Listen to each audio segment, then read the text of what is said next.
Good evening, everyone. And after a 12-round slog, it has finally come down to this. We have two drivers left in contention for the championship. We will have a champion decided tonight. It is round 12, the final round of the ANZCAR Monday Night Truck Series, brought to us by 131 WebRadio. And it looks like a mouth-watering prospect in store for us tonight, with the championship battle, of course, between Matt Danson and Michael Skurlock. And in addition to that, this series, of course, forming the feeder series into the Premier Series of ANZCAR, the Thursday Night Thunder. And there's a few drivers actually on the cusp of qualifying for that as well within this field. So a whole bunch of stories to cover off during the night, and to help me cover those off, there's, as always, we've got Danny G with us in the commentary box. Nice to have you with us, Dan. Hey, g'day everyone. You might have to just bear with me for a couple of minutes until the internet sort of sorts itself out though, folks. But yeah, hopefully I should be for the race. Well, speaking of internet issues as well, I mean, let's not forget we've seen Michael Skurlock have a couple of little issues tonight, technical problems, which could have major bearing on his championship as well. So there seems like there's a little bit of it in the air tonight in terms of technical issues. But just before we jump into qualifying anyway, the drivers are just finishing off the last couple of minutes of their practice before they jump into qualifying. We will have a look at the championship points so everyone can see exactly the scenario as it sits at the moment. So we do have, as we mentioned, Michael Skurlock. He is leading the championship. He is the reigning champion in the series as well.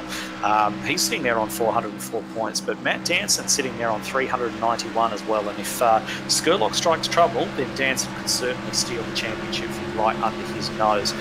Jason Williams is still mathematically an outside, well, was going into the practice session, an outside shot, but what he really needed to do was to take pole, win the race, get a bucket load of bonus points, and the other two to basically score zero. But the fact that they're Danson and Skurlock have shown up showed that he's pretty much going to be out of the title chase, but still a very good effort in his rookie season to get third in the standings. And then just back on 345 points, we've got Gavin Sadler sitting fourth in points at the moment. He's had a great season.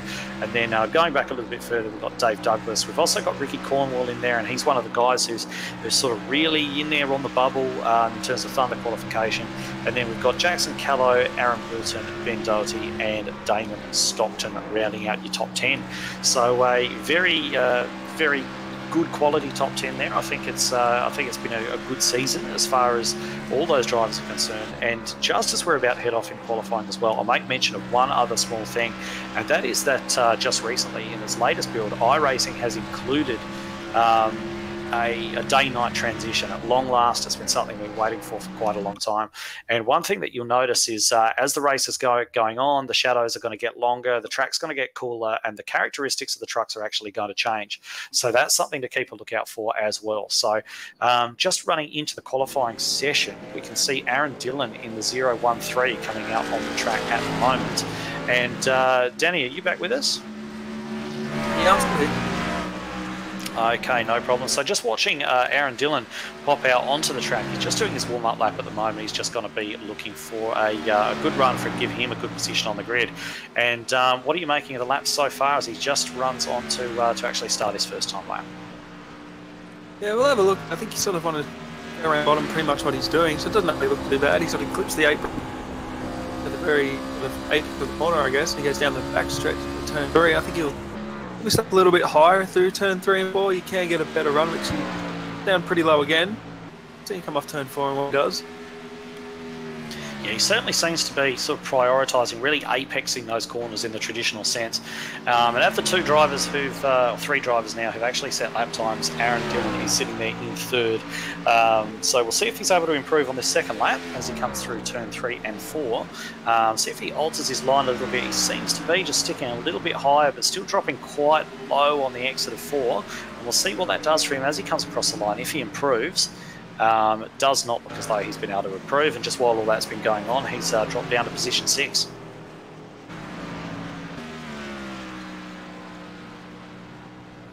Okay, so we're just having a look at our championship leader, Michael Skurlock here as well. He is just finishing off his first flying lap as he comes out of turn 4. It looked pretty speedy through there, so we'll see what the Oh, sorry, that wasn't turn 4. That was actually turn 2. He's coming out. So coming through 3 and 4 now.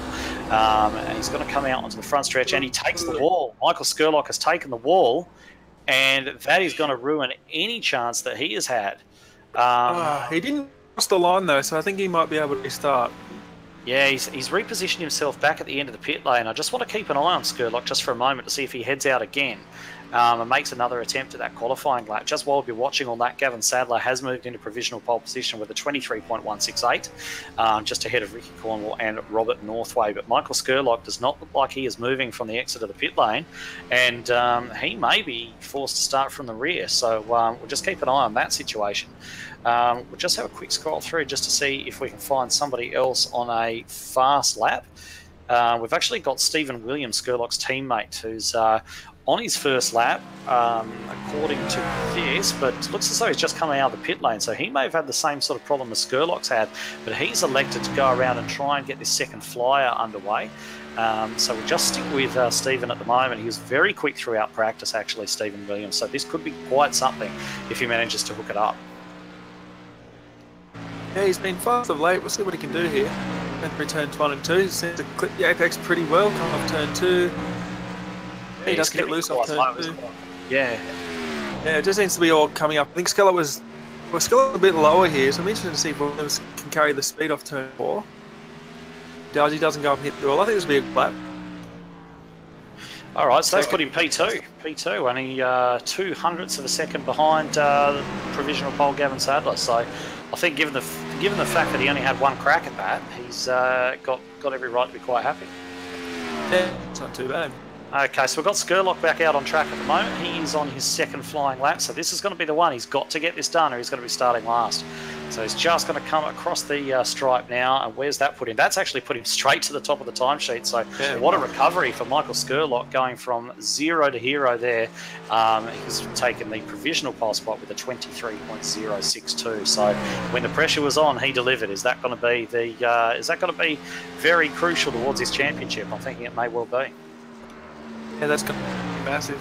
I'm interested where Anson sort of shows up now. He hasn't put that on track yet, but I think qualifying is going to be a pretty key factor here. You don't want to be starting in the middle of a mess and getting into risks, but I think Anson's just put a lap down, or he moved up the list for him, and where he ended up. No, Matt Danson's just sat at the end of the pit lane at the moment, actually. So not seeing any action from Matt Danson at the moment. He's probably just biding his time just to see. We've got Jason Martin sitting at the end of pit lane as well. So just having a quick scroll through just to see if there is anyone else out there on track. And I've actually just picked up Brian Richmond in the 47. So he's coming out he's just coming out of the pit lane. He's another one who looks like he may have messed up his first lap, because it looks like he was just pulling out of the pit lane there at that stage, but he's already being shown as being on lap 1.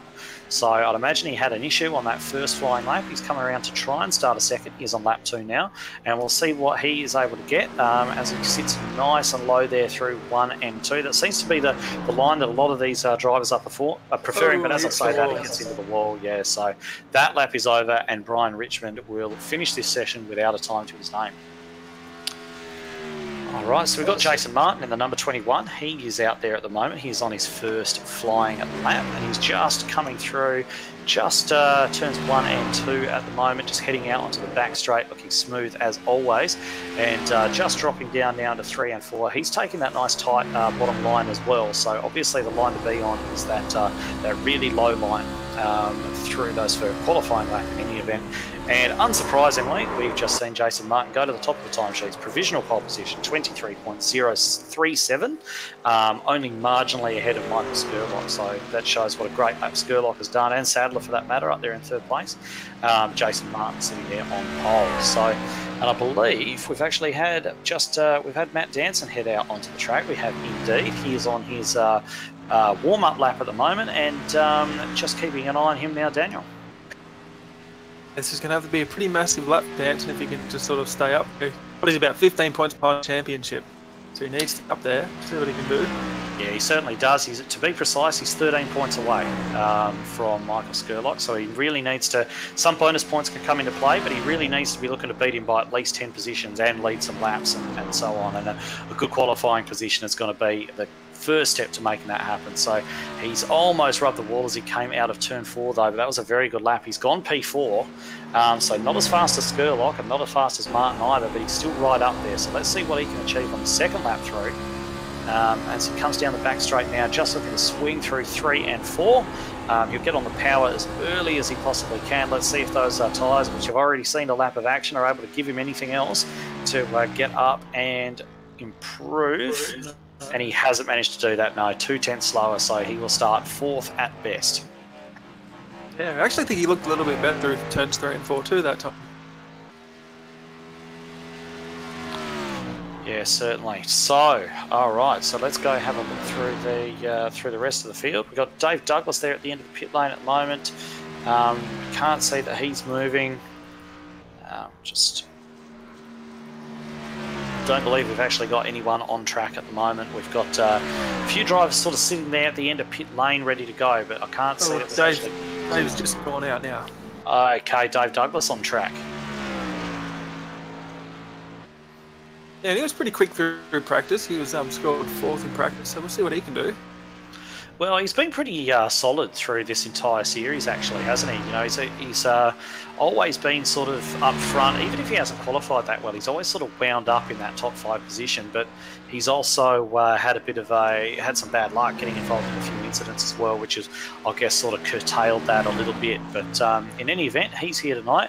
He's just coming through to complete his first lap now, and he seems to be taking a very similar line to most of the other trucks out there tonight. And we'll see what he's able to achieve as he comes across the line for the first time. And he has gone position 8, so firmly inside the top 10 there. Yeah, that's not too bad. It looks like he's going for a second lap. He was a lot lower in the corners that time round. Heads off into turn 3. Yeah, we'll see what he's able to do. That really does seem to be that your first lap's your best lap. Oh, there's a couple of drivers who haven't even gone for a second lap, and Dave's run up into the wall. So that will put an end to that, and he will start no better than 8th position.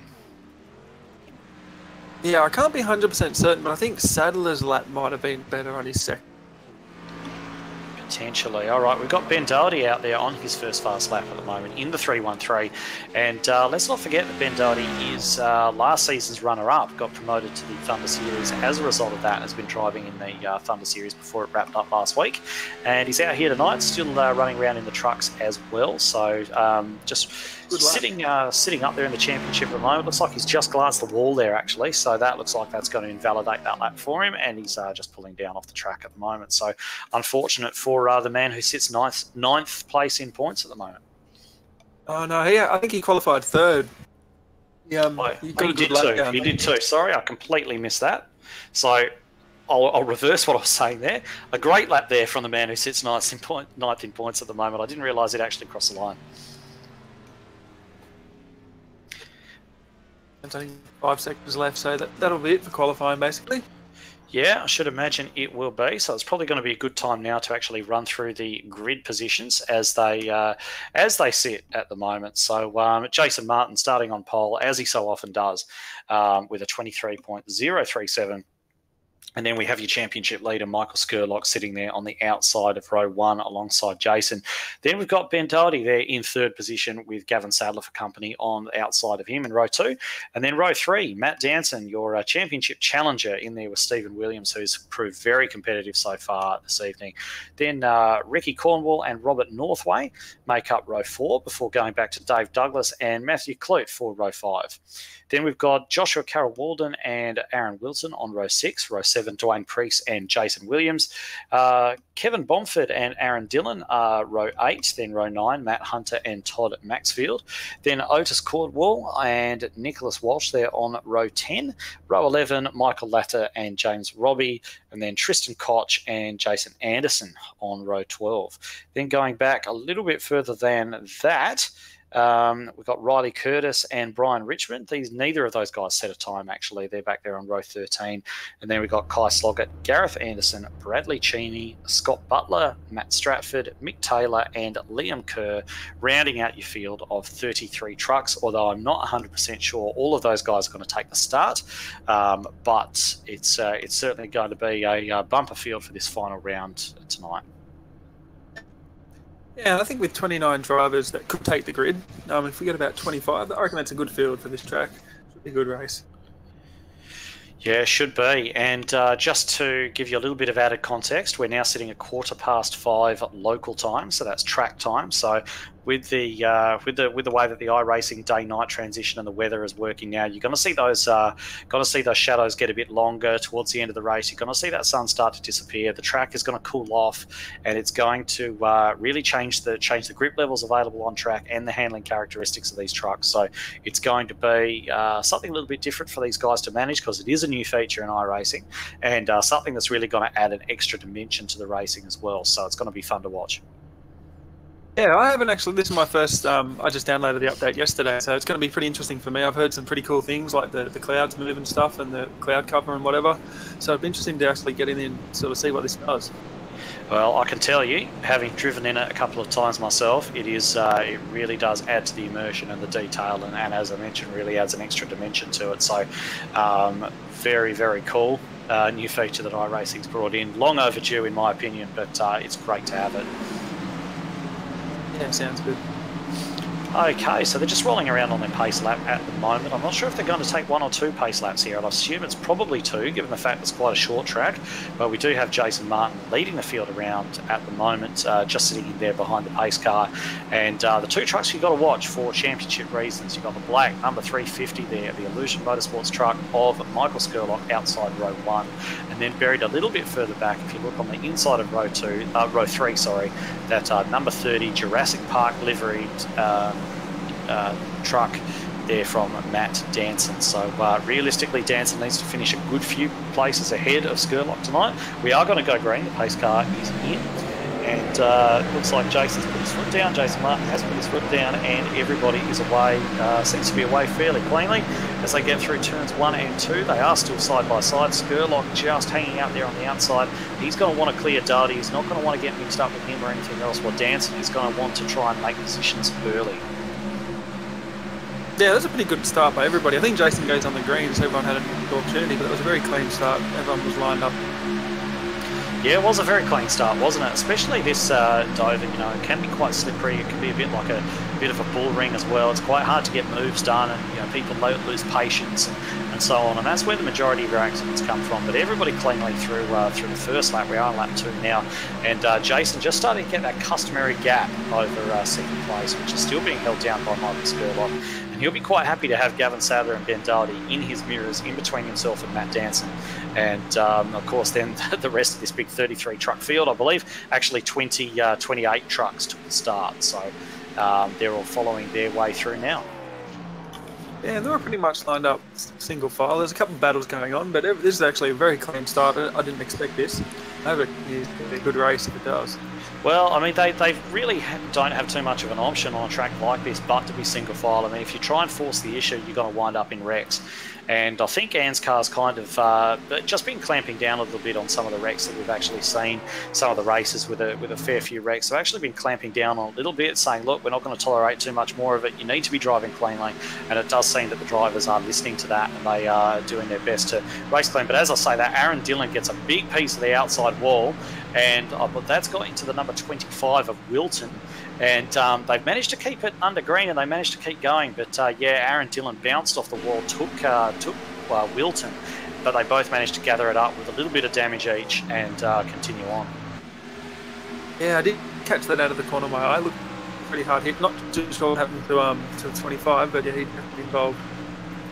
Yeah, so they're both running on with a little bit of damage, but they're still kind of plugging away at the moment, so it doesn't look like it's going to affect them too badly. They'll just get a bit of a repair once they get down to the pits and continue on. But just having a look now back amongst the leaders, Jason Martin is sitting there at the moment, and he's just about half a second, just over half a second ahead of Skurlock, who's just sitting there quite comfortably in second place at the moment. I think he'll be very happy with the way the night's playing out so far. And then Gavin Sadler sitting there in third position. He's we've seen him get involved in a couple of wrecks this season, Gavin, that were really not of his making at all. But the last few rounds, he's really managed to qualify very well and stay out of trouble, and it's really being rewarded with some really good top 5 sort of running and finishes and so on for Gavin. So really good to see that his luck has taken a bit of a turn. Yeah, definitely has, and he's holding up there pretty well in third position at the moment. I'm just having a look on back, a little bit further behind with the 98 and the 54. It looks like Josh Carroll-Walden in the 56 is trying to get under Matty Cluett with the 54 coming off turn 4. Yeah, Josh Carroll-Walden's actually there in the 35, right on the back of the 54 of Matty Cluett. And we've got Stephen Williams there, as you mentioned, just in front. So it looks like they may be getting just a little bit impatient there. Josh Carroll-Walden may feel that Cluett may be just holding him up a little bit, I'm not sure. But whether or not he's actually going to be able to make a move done, some of these short tracks could be a bit like Monte Carlo for overtaking, simple as they look. Yeah, they definitely can. Basically, the longer this run goes on, the tyres wear off. If Carroll-Walden does decide to sort of go down on the inside to make that move, it's just much more convenient for Matty Cluett to hold the momentum, and we'll see if he can get it off turn 4, what I'm talking about. Yeah, he just gets a lot more momentum, so it's very hard to pass on the inside. Yeah, certainly is, especially on the exit of the turns where the truck that's staying up high can just get on the throttle so much earlier. He doesn't have to turn as tight, and as you mentioned, Daniel can really hold that momentum around the outside and just drive back across in front of the guys trying to actually overtake him. But very close. Oh, sorry about that. The 013, he's out of wreck, and they're all packing up into turn 3 now. Oh, there's involved. 41. Yeah, so it looked like Aaron Dillon, who we saw get into the wall earlier on. So it seems as though he was probably struggling with that truck a fair bit, just due to what we've seen from him in the last couple of laps. And I'm just reviewing it, and there wasn't too many guys near him. He did actually lose that all on his own, and unfortunately has bounced back across the track. A couple of guys, and no one's hit him. Everybody's just crashed trying to avoid him, and that's unfortunate because Bradley Cheney was involved in that. Just having a look back to see who else was involved in that. The 018, Gareth Anderson was involved in that. I think Michael Latta was involved in that, and also Kai Sloggett. So quite a few guys all crashing, trying to avoid the 013, who has taken that truck behind the wall. There's just nowhere to go on this track, and it probably doesn't look like it, but these straights are actually banked. So basically, when you do get loose coming off the corners, you just head straight down into the inside wall, and you just bounce back off into the track on oncoming traffic. Yeah, it really does contain the accident right on the racing surface, doesn't it? The way the walls are set up here, especially along the straights. And just having a look at the head of the field now, we've got Jason Martin's pulled down to the pits. Looks as though everybody's looking to come in. Matt Danson's still sitting up a bit high. I'm not sure if Danson's going to come in or not, but Martin's definitely led Skurlock, Sadler and Doherty down the pit lane. And I've just seen Skurlock just have a little bit of a blink. He's just blinked out just that little bit, and he was having some technical issues during practice as well. So, as we mentioned, so hopefully that doesn't play any bearing on the championship fight tonight. I'd hate to see him go out like that. Yeah, I've just seen a couple of blinks now, but he's stable at the moment. We'll see what they can do coming into the pits. Find a good camera angle for this. Yeah, okay, so Jason Martin leading them in. See how well he hits his marks. Hits it quite well. Everybody seems to have hit their marks quite well. Matt Danson did actually come down the lane with the rest of them. So I think he was just sort of hedging his bets, maybe going for a bit of a offset strategy with the other guys. But he's decided to come down and get some fresh boots as well. It looks as though Doherty hasn't had a good stop. Doherty's lost a lot of spots. He's actually come out behind Robert Northway, actually. So I think he's dropped about 3 or 4 spots in that, but I think everybody else has pretty much left in the position they came in. Yeah, I thought Skurlock was actually going to have a great stop because his lefts went up well before Jason's, but they sort of exited pretty much at the same speed. Yeah, they seem to exit at the same speed, same time, didn't they? So Martin retains the lead. Skurlock will remain in second place, and we've got Sadler, who's going to remain in third. And Ben Doherty's actually dropped out of that particular order, as we mentioned, dropped a couple of spots there. So that's going to promote Matt Danson up to 4th position. And Robert Northway up there in 5th, just ahead of Doherty, actually. So good run from Robert as well. He's only relatively new to ANZCAR competition and certainly acquitting himself quite well on what's a fairly tricky track tonight. So good job from him. Yeah, it is a good job. Just a little far back, I think down about 7th or 8th, you got Stephen Williams, Matty Cluett, so that'll be fun to watch if they can stick where they are and try and get to the top 5. Yeah, we got Dwayne Priest in there as well. He qualified 13th and he's up there to 9th position now, so he's gained a few spots since the start. He's just sitting in there behind Matty Cluett and just ahead of Ricky Cornwall. So I know there's a couple of guys in there, Ricky Cornwall being one of them, who's really got his eye on promotion of the Thunder Series. So he's going to want a clean night tonight. So I don't think he's going to be fighting anyone too hard. But there's a couple of other drivers out there in a similar sort of scenario. So just keep track on their progress as well. Yeah, that's right. We spoke to Ricky, I think it was last week's race about that. So I think he just has to average 15th tonight, or the top 15, and then he'll get that Thunder invite, which I know he's looking forward to. Yeah, well, I think his average finishing position this season is 14.45, and you've got to be better than 15th. So he's very close.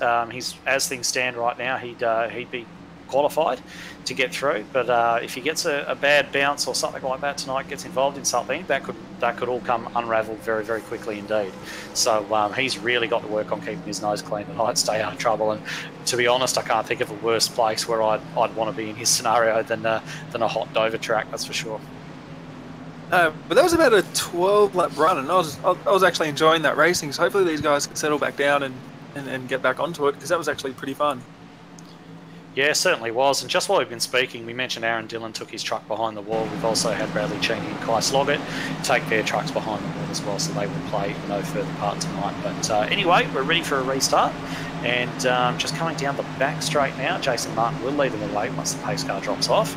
And we'll be underway again very, very soon.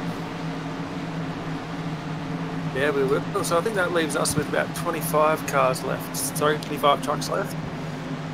Yeah, Gareth Anderson's just taking his truck behind the wall as well, actually, so that's another one gone. Yeah, so I think there's only a couple of trucks that are lapsed out at the moment. Indeed. So we're just going to see the pace car drop off, and then we're going to get underway again. Can't wait to see what the rest of tonight's got in store for us as those shadows get longer, as the virtual sun continues to make its way across the sky. Jason Martin in control, and Jason has put his foot down, and everyone's trying to go with him. And Skurlock's got a reasonable start there on the outside. He's been left behind by Jason. He has cleared Gavin Sadler, and Gavin Sadler's actually got Matt Danson hanging around there on the outside to deal with. And just having said that, Danson has just slotted in behind Gavin, and will continue to try and work his way forward towards his championship rival up there in second place. Well, just having got Matty Court now. He's coming off turn 4 on the higher side of Steve Williams. I was saying before to keep an eye on these two. These two have a good race. They're the only two trucks that are side by side at the moment. So Court's probably just going to give his positions up here, but Dwayne Priest on the inside of him now, he's basically losing positions at the moment early in the.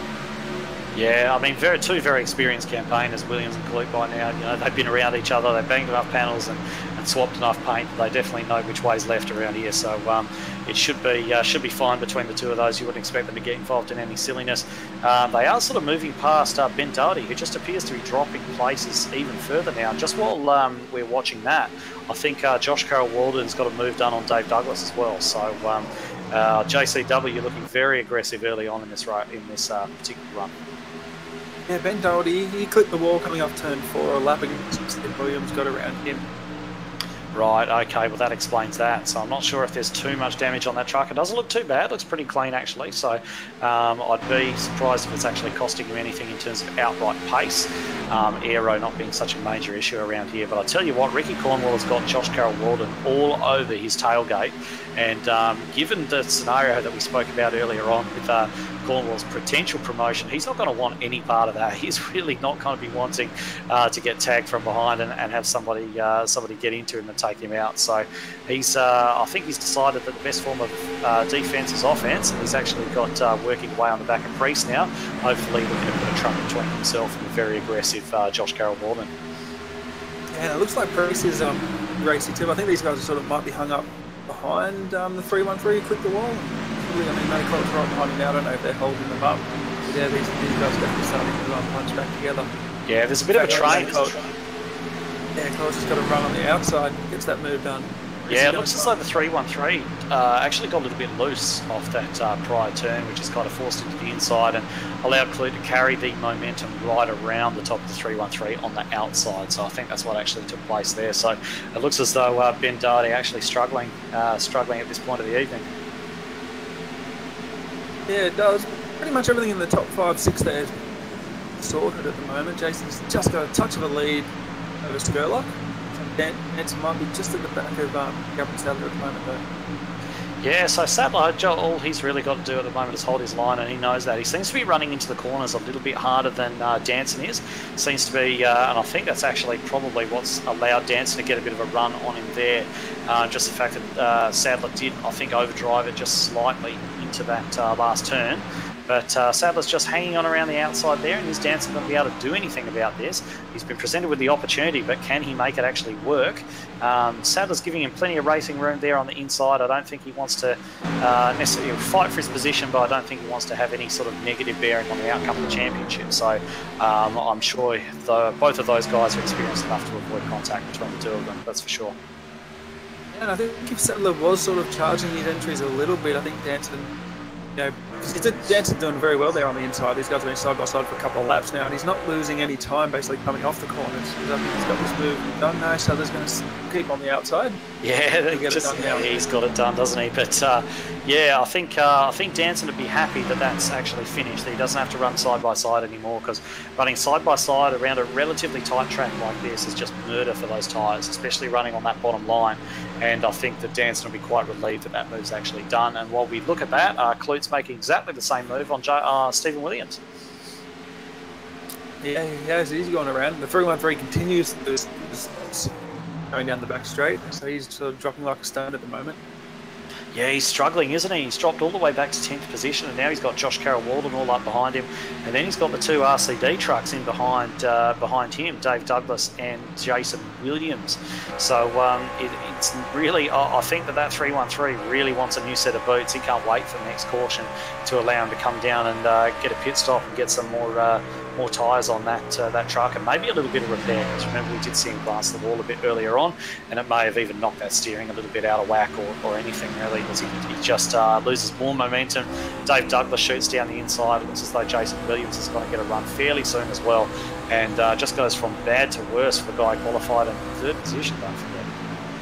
Yeah, I was just having a look at another camera angle, the reverse chase I think it was, and he does actually have a pretty nasty ding there on the right side. It's not really at the front, it's on the side, but it's popped open. You can see his tyre in there, so damage on that truck. Right, okay, so definitely he'll be wanting to get down the lane for a bit of repairs. I think that's probably having a negative impact on his aero, and it's probably overusing the front tyres a little bit to actually compensate for the lack of grip he's got there from the aero. So unfortunate from him, he will really want to be getting in to get some repairs done ASAP. But of course he really wants to wait for a caution, otherwise he's going to drop an absolute hatful of laps while that takes place. But going back to the front, we'd see Jason Martin has got a 1.7 second lead over Michael Skurlock now, who's just quite happily sitting there in second place. But the one thing that he now does have to worry about is he does have Matt Danson coming up towards him, who has overtaken Gavin Sadler, as we mentioned, and is now creeping up on the back of that 350.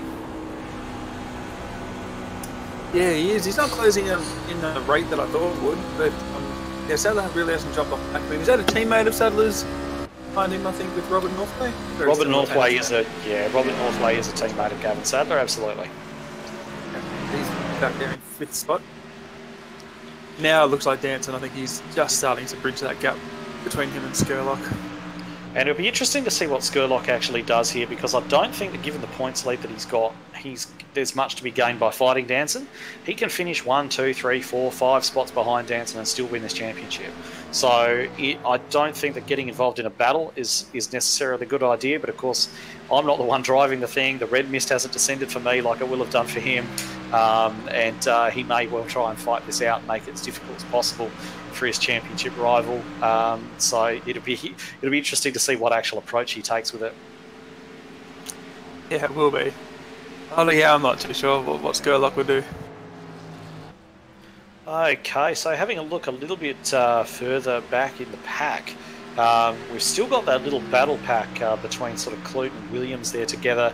They've dropped Preece off the back a little bit, but Preece has got Ricky Cornwall for company still. We did say earlier on that Ricky was sort of closing up on the back of Preece, wanting to put a truck in between himself and Josh Carroll-Walden, but Carroll-Walden has just fallen off the back of it a little bit, and Cornwall's just having a little bit of a look as though he'd like to get past Preece if he can. But as we mentioned, I'll be surprised if he risks anything either.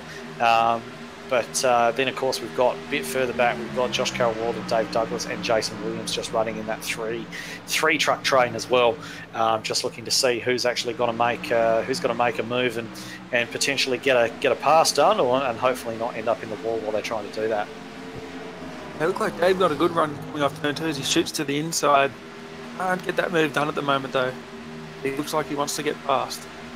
Yeah, he's certainly looking like he wants to get past, but I can tell you now, I mean, having raced against Josh Carroll-Walden on a number of occasions, he's a very difficult guy to get past. Even when he's potentially used up his tyres and they're a little bit old, he certainly knows where to place his vehicle to make it very difficult to actually affect an overtaking move. And like I said, I can tell you that from personal experience. So I can see that Dave's probably got his work cut out for him in terms of actually getting by. It looks as though that Ricky Cornwall might have actually had a slight incident there as well, because he has dropped right off the back, just suddenly dropped off the back of Prees and back into the clutches of this particular train.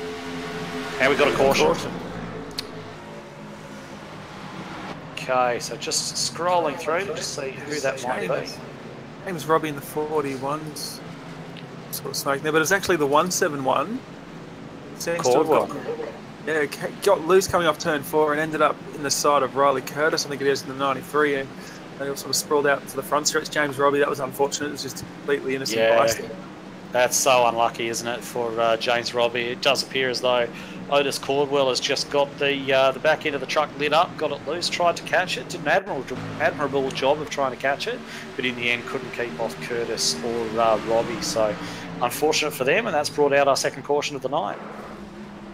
Yeah, I was just looking at Caldwell go around. He actually doesn't look too bad. I'm not too sure. He must have some sort of damage there that we can't see, but his truck actually looks pretty good at the moment.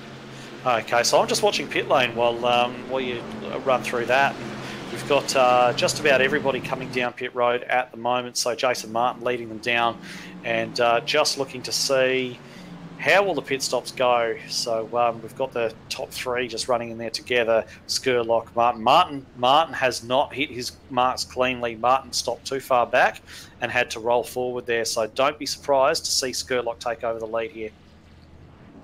Just watching him. Martin did not get in well. Danson's going out pretty well. Danson's got out very well. Skurlock's just beaten him, but Jason Martin is going to lose a ton of positions. Yeah, I'm not sure. He's just sitting there at the moment. And now he's underway. Now he's underway. Well, that hurts. 27-second pit stop for Jason Martin. And that Achilles heel is probably his only one weak point, but it keeps biting him, doesn't it? Is it a 15-second penalty? I'm not too sure. 15-second penalty to coming in too fast, maybe?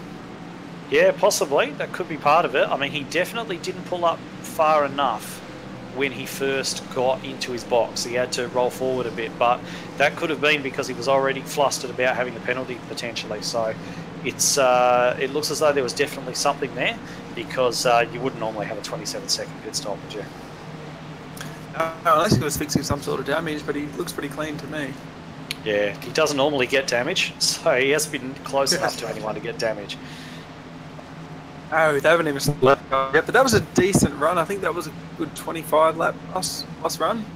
Yeah, certainly was. Just while we're looking at that, sorry to talk over the top of you, just as we're looking at that, looks as though Tristan Koch has actually done what the Ballistic Racing team does quite often, actually, and has rolled the dice a little bit on strategy. So Tristan Koch has actually stayed out and kept the lead. Now, there's one very important thing to notice about this, and that is that when you are restarting, even on fresh tyres, and I can tell you this one from personal experience as well, when you are restarting, even on fresh tyres at Dover, it is very easy because of the incline of the straights. Daniel mentioned earlier on that the straights are banked.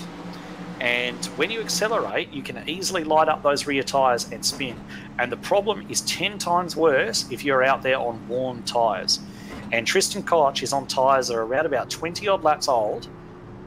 And I really hope he doesn't.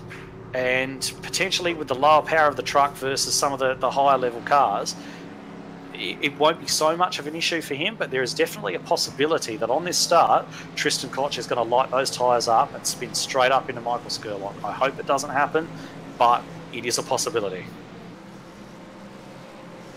Yeah, it definitely is. Usually you've got your teammates right now telling you, like, reminding you of that. So I hope they're doing that to him. But yeah, like you say, it's a very hard track to sort of get going, especially on worn tyres. I've seen it happen very often in official races.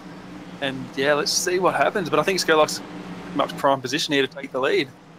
Yeah, well, he will be, provided he gets to survive it. So he doesn't want to be up next to Koch if he does light up those tyres. So where does he try and do? Does he try and get up alongside and take his chance, or does he sit back a little bit and run the possibility of potentially getting overtaken by Matt Danson? I honestly don't know how I'd play it in his position, but he's got to make a decision on how he wants to do this. And I'm fairly sure all the other drivers are warning Koch at the moment to look out for that wheel spin. Yeah, they usually do. It's pretty good with the ANZCAR community. They do remind you. He looks like he's going to try and jump pretty early, which he does, so he sort of forfeits that wheel spin. He gets off going pretty early, gets a good lead on Skurlock, actually. And we'll see what Matt Danson can do. They all slot in line behind Christian Koch, who's actually got off to a very good lead.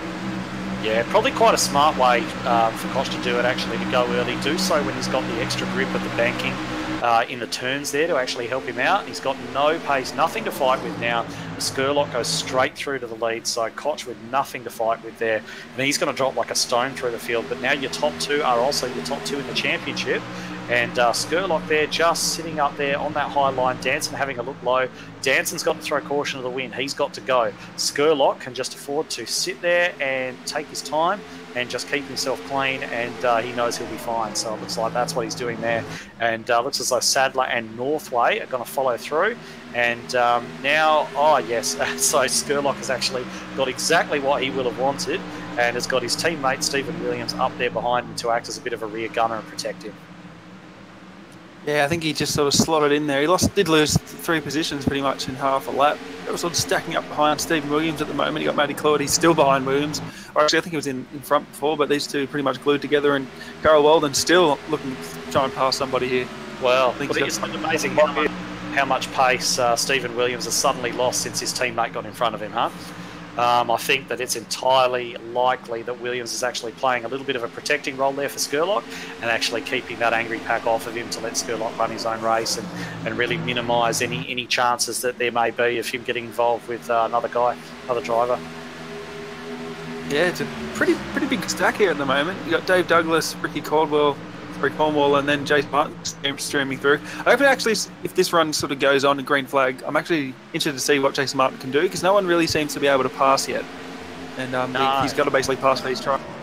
No, absolutely not. And just having said that, I'm fairly sure just in the background I saw Jason Williams tag the wall, but he's continued on, no harm, no foul. But I would say that just looking at this pack behind it, they're going to actually start to get quite agitated being up behind Steve Williams the way they are.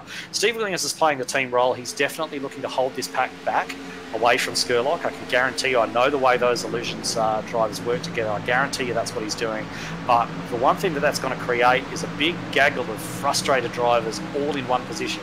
And don't be surprised if somebody makes a move and it all ends in tears, because they're going to start to get quite impatient bottled up there behind the 98. Well, I'm just having a look at the top two again. Gavin Sadler's right on the back of Matt Danson here. Yeah, he's doing a good job tonight, isn't he, Gavin? So he's right up on the back of Sadler, and he might even, it just gets a little bit loose, but he might actually be looking at making a move for the lead. Yeah, it looks like it. I've sort of been keeping an eye on him for the last 3 laps. He's pretty much been at that distance. I don't know if he's using up his tyres in doing so. I know Danson's very good at making his tyres last. And that could be what we're seeing. You know, Danson might not be running at his ultimate pace. He normally is very, very quick when he decides to drop the hammer. But Sadler is sitting there behind him at the moment. And once again, he's actually got a teammate for a bit of protection back there as well. So Northway's just sitting a little bit off Sadler at the moment. And, of course, we've got that big gaggle up there behind Stephen Williams, where I think is going to be the point. If we see some more action tonight, that's where we're going to get it, at least in the short term. Yeah, we will, and so far Jason Martin hasn't been able to make any ground. I'm not sure what these guys are doing. They're just sort of all backed into each other here. I think they want to make a move. You can see them sort of swerving around trying to make a move, but they just can't go anywhere at the moment. Yeah, well, they're going to have, they obviously want to finish the race, but they're going to start, they're all racing drivers, they're going to start getting agitated at being held up. I mean, you don't like being held up when you're driving to work, let alone in a race. So, Jason just actually making a move on Cornwall there, but Claude just got passed around past Williams too. Okay, so Clute's actually got that done. So let's see now if Clute's actually able to pull away from this pack. He's just moved up into 5th position. Now Skurlock's going to be aware of the fact that he no longer has his teammate holding everyone back. There is a truck in between himself and the teammate. It's a fast one as well.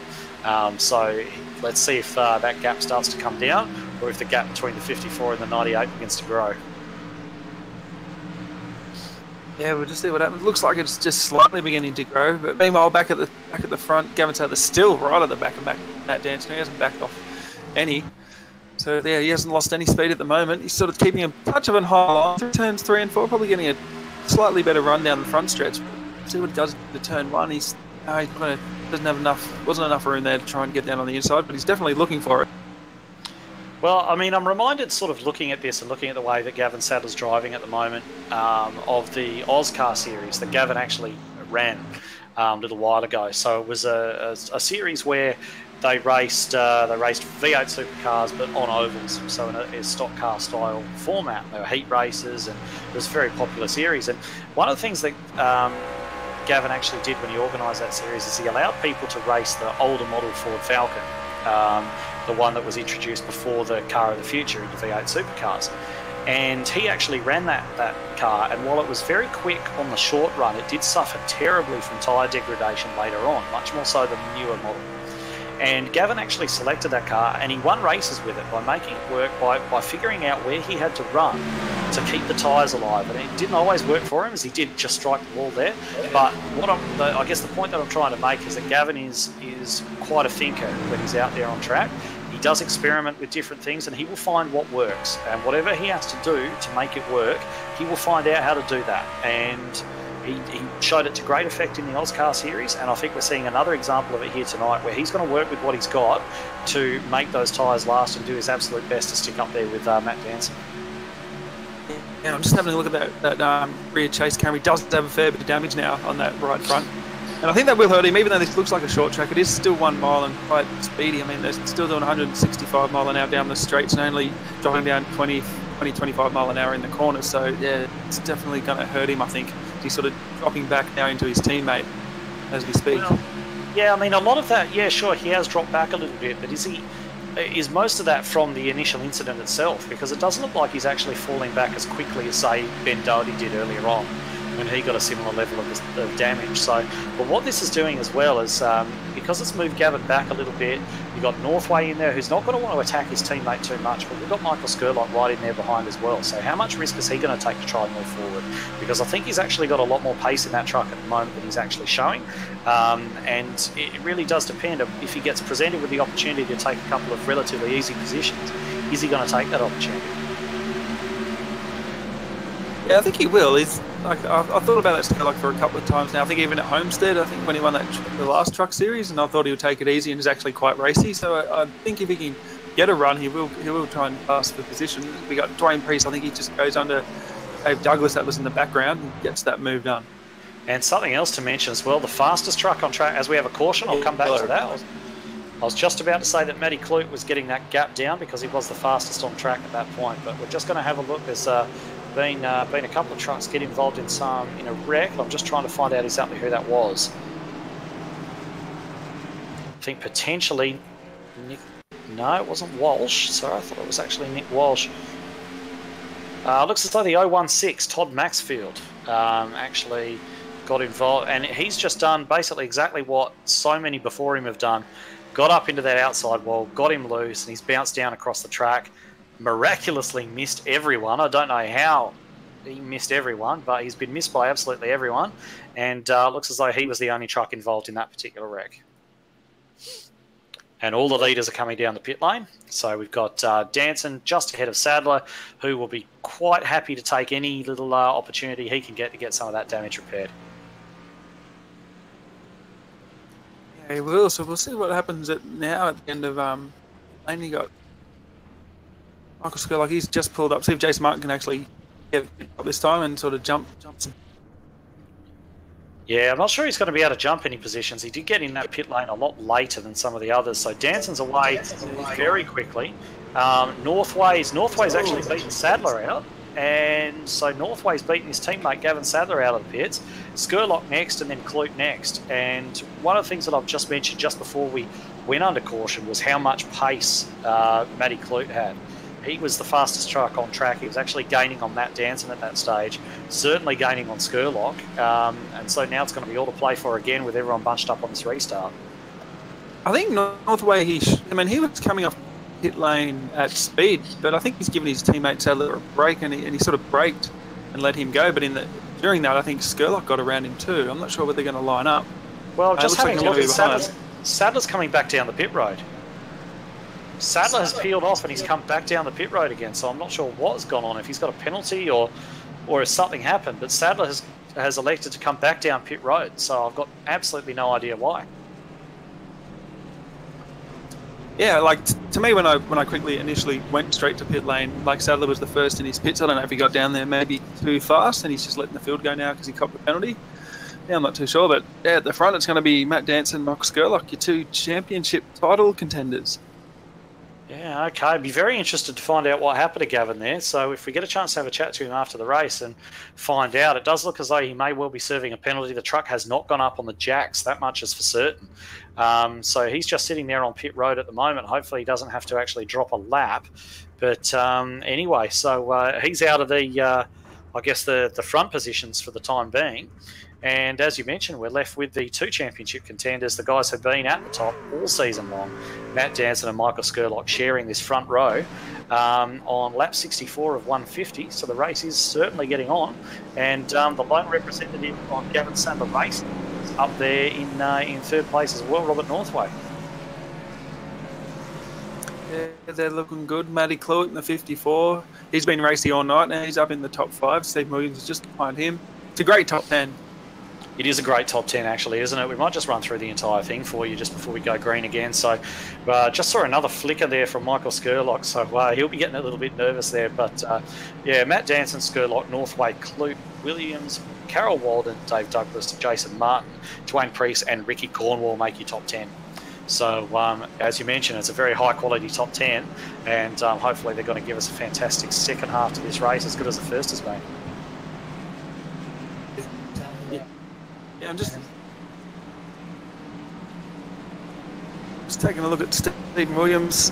Oh, about 3 wide coming off turn 2. I'm not sure what was going on there, but he was very close to Matty Clute. A bit of argy-bargy or not. Yeah, maybe they're having some words, not sure. But just while we're looking at that, Gavin Sadler is out of the pits and part of this train as well. He's down in 16th position. Looks as though he got some damage repaired. So he is back out there on the track as well. So see what he can do, but we'll keep our eyes on the leaders as we come around to take this restart now. We're just finishing lap 65 of 150, as we mentioned. And Matt Danson is going to decide when everyone goes again. We're all on fresh tyres this time round, so there's no one there, no wild card in that pack. And Danson's got away very well, and Stephen Williams got away really, really poorly. Stephen Williams got away terribly, and Dave Douglas actually nearly ran right into the back of him, so that's going to impress them no end. And Jason Martin, he just says thanks very much and drives around the pair of them on the outside. Yeah, well, he's given it a go. I think the tyres are going to hold up pretty well first lap, but he has gotten around Stephen Williams. But yeah, he didn't take off at all. He judged that just completely wrong there. And it pretty much stuck Dave back there. He's got Dwayne Priest all over the back of him too. Yeah, so Dave Douglas, the big loser out of it. It wasn't even his fault, but that's allowed Jason Martin to get around those guys and move up into P6. So Danson leads them around, Skurlock in second, Northway third, Clute, Carol Walden, then Jason Martin as they all run through there. We're up to lap 67 now. Everyone's just spread out single file, looking for, just waiting for those tyres to get up to temperature. We see Skurlock blink out again. And it's certainly not going to be doing his heart rate any good whatsoever to be continually having these little blips. We've seen his internet drop out completely before, having those technical issues. Ooh. And looks as though Jason Martin was just going for a big move on Josh Carroll Walden there. And Josh Carroll Walden threw a massive block to keep the 21 back there behind him. So not sure if that's going to impress Martin any, but at the same time, it's all racing and he's got to get the job done if he wants to get past. Yeah, Carroll, he just actually... clipped the wall coming off turn 2 there and went down onto the side. It looked like he was blocking Martin, but he wasn't. He was just trying to save his truck. Because you've got Dave Douglas, he's underneath Stephen Williams now going into turn 3. Jason Martin still almost looked like he was going to run up the back of Walden. Dave looks to have got that job done, no? Oh, so close there. Steve Williams nearly came off the wall and collected him as well, and Jason Martin has got down the inside of Josh Carroll-Walden there. So, maligned by me, saying he threw an intentional block when it was actually just an honest error. But anyway, so Martin has got that position done.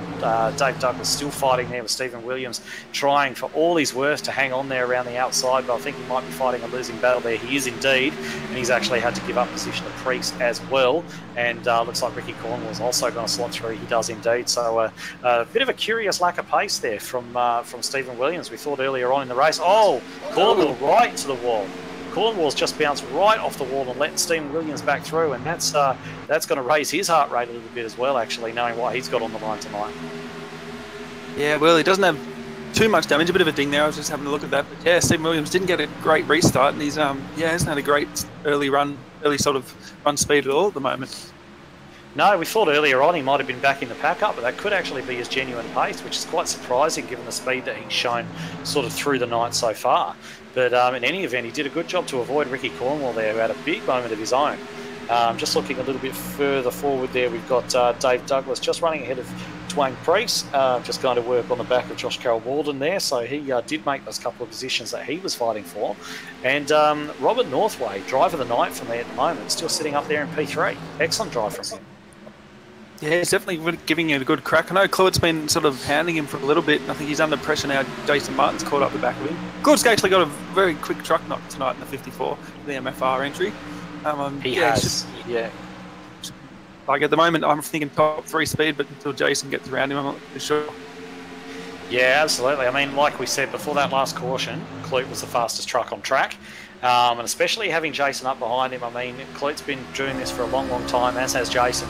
And Clute knows that Jason's got to be looking for a way by sooner rather than later. And with the speed that he's got in that truck, he's not going to be wanting that to happen. He's going to be sitting there at the moment thinking that he can actually win this thing. So he's not going to want to get caught up behind Northway. He can see Skurlock there, he can see Danson there. He knows he's got the speed to live with the pair of them. So he is really going to be wanting to get a move done on Robert Northway before his tyres start to go off. Yeah, I think he will. He just has a look on the inside here, just still can't get it done. Yeah, I'm not sure where he's going to do it. I think he's just going to have to get a good run off turn 2 or turn 4 and just sort of throw it down into turn 1 or turn 3. I think, look like Northway might have got the wall there. I'm not too sure. He absolutely did, yeah. Got a big piece of the wall there with that outside front. Yes, we'll see if he's got any damage on that. I'll just have a look at that camera. A little bit of a dip, not too bad. Claude looks underneath him. Oh, he's getting impatient, isn't he? He is getting well impatient. He nearly stuck it down there on the apron trying to get past, and now that's made Clute vulnerable to Martin. Yeah, it has. You got Dave Douglas just behind going under Carroll-Walden. I mean, these guys are sticking with Matt Danson at the moment, so that they're all looking at they're pretty much all at the leader. You can sort of reach out and touch him so that they know they're quick. I think Claude might have just touched the wall there, or he got a little bit loose. Yeah, so Clute's actually done, he's dropped a fair way behind Northway, hasn't he, with that little, those issues that he's been having. All right, so it looks like Dave Douglas has had a bit of an issue as well. Yeah, Dave Douglas is smoking out there on track. It hasn't brought a caution as yet, but it looks as though Douglas has had a bit of an issue. He was there alongside Josh Carroll-Walden. I'm just having a look back to see exactly what's taking place.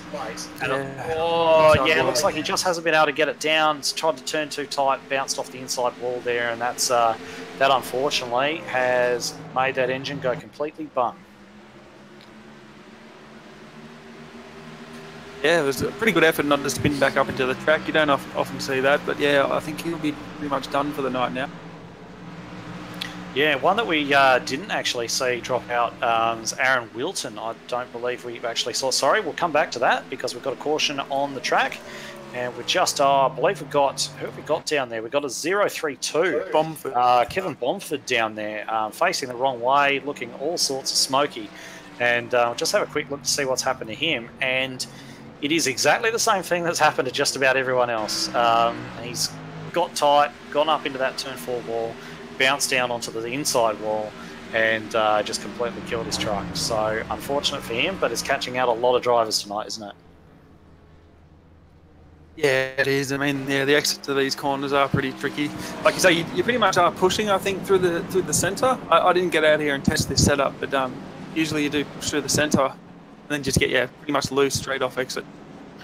Yeah, it looks as though that's what's happening to a lot of drivers out here tonight. So it'll be interesting to see if anybody comes to the pit lane. I think some people definitely will. Is anyone going to roll the dice and stay out, I wonder? See if they can gain back some positions. Maybe Gavin Sadler, maybe that'd be an idea for him. But we'll take a look to see what happens. And just as that all happened, I was just about to just let everyone know Aaron Wilton went out earlier on. He's had his VR headset actually freeze up, which is paid to him for the evening. So unfortunate there.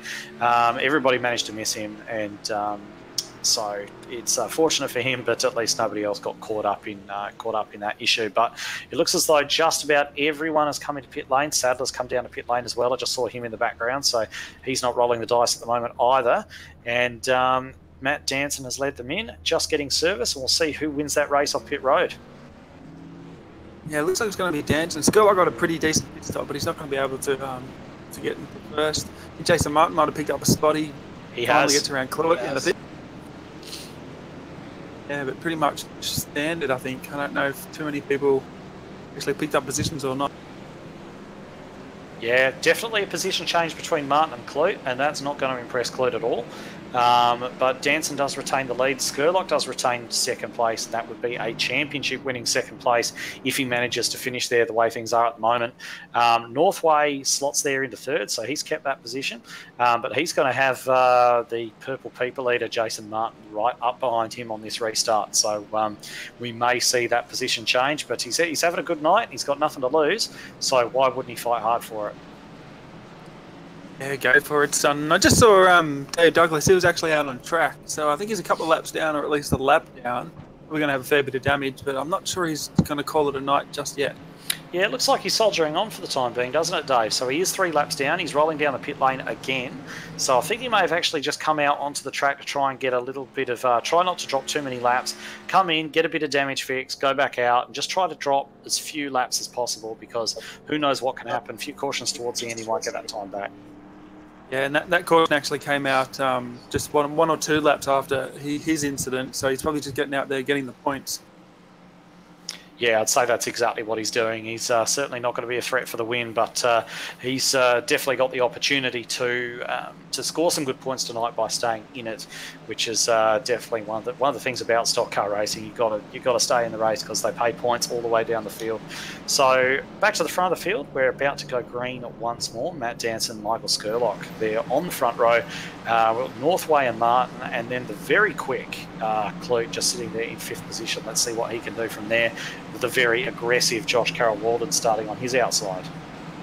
Yeah, and then Wayne Priest, Steve Williams, he'll want to be trying to make a better restart than he did last time. He got about 5-6 positions. Gavin Sadler just behind him. I'm sure he's come back into some damage, and I think that Riley Curtis, we haven't spoken about him much tonight, but he crosses the line. He's in P11, so he's sort of sniffing the top 10 there. Yeah, he's not going too bad, is he? We saw him get caught up in that wreck a bit earlier on. I think it might have been with Cordwell, but he's got the damage repaired. He's continued on, and we got Matt Hunter, his teammate, just out there alongside him as well, just one position further back in 12th. So there's a few guys who look like they might have been in for a bit of a rough night who've certainly come good, and let's hope that they can keep it all together and get the finish that their fight back deserves. Yeah, I think we're going to have a good battle here. I mean, we've got Matty Cluett's going to line up beside Josh Carroll-Walden. This top 5, this top 6 looking pretty racy. I know Cluett's got a very quick car. And yeah, Jason Martin up there in 4th, so he's going to be pretty much sniffing the leaders now too. Yeah, I want to see what Cluett can do. I'm really interested to see what he can do on a longer run, because he's got major pace in that thing. So I'll be, as a wild card for the win, keep an eye on the 54. Yeah, 100%. Danson sort of stacks him up a little bit. If Skurlock can get off with him. Danson's leaving it quite late this time, but he goes. Sort of left Skurlock, and I think 16 can't get around him. Yeah, Jason Martin, we'll see if he puts up a good fight. Outside. Yeah, Jason's going to try and drive right around that outside, isn't he? But Northway's not giving it up, and nor should he. And he looks as though he's going to be able to pull back up in front of Martin. In fact, he does indeed. And Martin finds his route to the bottom blocked by Josh Carroll-Walden there, and it gets very racy between those guys. Thought there may have even been a wreck there for a moment, but they look like they've got themselves all sorted out. And Martin's going to be wanting to clear Northway ASAP, but Northway, I don't think, is going to be in any mood to take anything from Jason Martin. Why should he? he can try his very best to stay up there in that position. He's earned it. He deserves to be there, and he also deserves to be able to defend it as well. So he'll be doing his best. Yeah, he will. Yeah, he's not going to give this position up. He's been pretty much racy all night. It didn't look like he repaired too much damage. Still got a slight ding on the right front. He's looking pretty good. Oh, it's sort of falling back a little bit off Josh Carroll, now he's managed to get around him. And still racing very hard between Wayne Priest there and the 15 of Ricky Cornwall. Yeah, certainly is. And Kluge, yeah, just he hasn't gone as fast as I thought he was going to go. I thought he was going to jump out of the gates real hard, but perhaps he's just sort of saving a little bit for the long run. Josh Carroll-Walden has got that move done around him, which is going to make it a little bit more difficult for him, but it didn't seem earlier on as though JCW had awesome tyre life. So I think that Kluge's actually closed that gap to him now, and we'll be looking to make a move sooner rather than later. Yeah, Willie has closed that gap. Just behind them, Stephen Williams underneath Ricky Cornwall too. I think Cornwall got very loose off turn 4 last lap around. That's much why he's on the top side. Gavin Sadler coming pretty hard underneath him too. He still looks like he's got a little bit of pace, Sadler. I know he's carrying some right front damage. I don't know how much of that he repaired, but he's looking pretty racy right. Yeah, I mean, Cornwall's just got to be trying to stay out of trouble, as we mentioned earlier on, and sometimes that can be the worst possible thing. Trying to stay out of trouble, you can even be a bit more accident prone than if you're in there being as aggressive as everybody else. It's funny, but it just seems to work out that way. But it looks as though Martin's still just getting really, really close to the back of Northway without really having the opportunity to get his nose down and actually get a move done. And I'm not sure that he's going to be worried about that too much at this stage of the race. We've still got 60 laps to go, don't forget. So Martin's just sort of biding his time there at the moment. He'll go when he knows it's safe to do so, but he's not going to potentially risk an accident to get past Northway at this stage, I shouldn't think. He's been around too long to be making those kind of errors of judgment. Looks like Jason gets a good run here. Got a great run off it too, didn't he? Yeah, he did. All right, so he's got that stuck there. Yeah, it's ended up being quite easy in the end. Yeah, he just sort of prioritised that run off of 2, got on the throttle super early. I think he probably just sized up Northway, saw that he may have been a little bit weak off of 2, I don't know, and just decided to really put everything into getting that turn right, and he's been rewarded with 3rd place. As I said, I look at Ricky Cornwall. I don't think he copped the wall coming off turn 2, but he definitely got loose, and he's got Jason Williams now on the outside of him, so he's just losing a few more spots. Yeah, and he's got to have Riley Curtis for company very soon. In fact, Curtis has actually got past him, and Williams has cut down and nearly taken Ricky's nose off there, and he's going to have Hunter coming around his outside now. Hunter dives to the inside. Cornwall gets the wall again. So now he's got Ben Darty coming up on him as well. But I mean, realistically, Cornwall only he's still fine where he is in terms of promotion. Cornwall's still fine, so he doesn't need to be racing as hard as he is with these guys. He needs to let them go, get his tyres back under control, and get on with the race. He does not need to be fighting with Ben Darty, not at all. No, he doesn't. Yeah, and these two, they almost got together coming off turn 4. They're still side by side. He just needs to pull at the back of Ben here and just get back into a rhythm and go again. Yeah, he doesn't need to be hanging around the outside there, but he is, isn't he?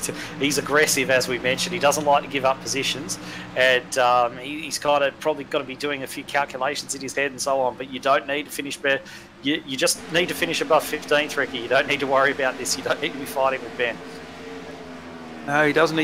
The only thing I'm worried about there, he sort of gives it up right there, but he was sort of pinching Ben down a little bit too, and we know that can end in disaster. I was just having a little look up further. No, Steve Williams, he was underneath Gavin Sadler, but he couldn't get that job done. All right, so Sadler's moved his way back through, hasn't he? He's moved all the way back up to 8th position after those issues we saw him having. So he's made a good recovery. And just having a look there, the battle between Clute and Josh Carroll-Walden has spread out. And Jason Martin, where did he come from? He's all of a sudden into 2nd. He's right on the back of Matt Danson, looking for the lead. Yeah, he's decided it's go time, hasn't he? He's suddenly lit that wick and off he's going, and he's moved right up on the back of Matt Danson.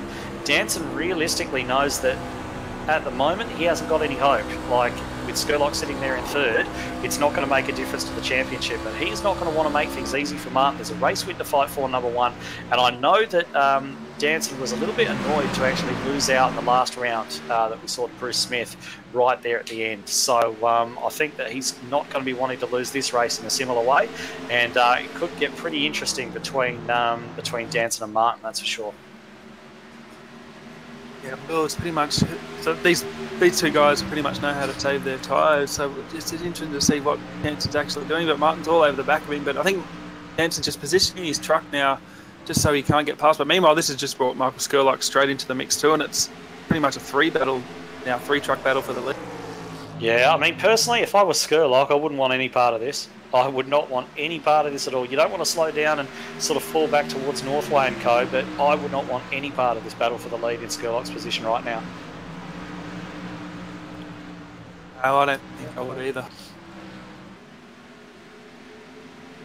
All right, so we've got the battle between Clute and Josh Carroll-Walden is just closing up there as well. Caution. We're under caution again. So who was that? 313 again. Doherty, I know he's on the backstretch stop. And yeah, he pretty much got loose in turn 2 and into the inside wall again. Okay, Single truck accident though, so not... Yeah, exactly what everyone else has done. We keep seeing it, don't we? So he's gone around.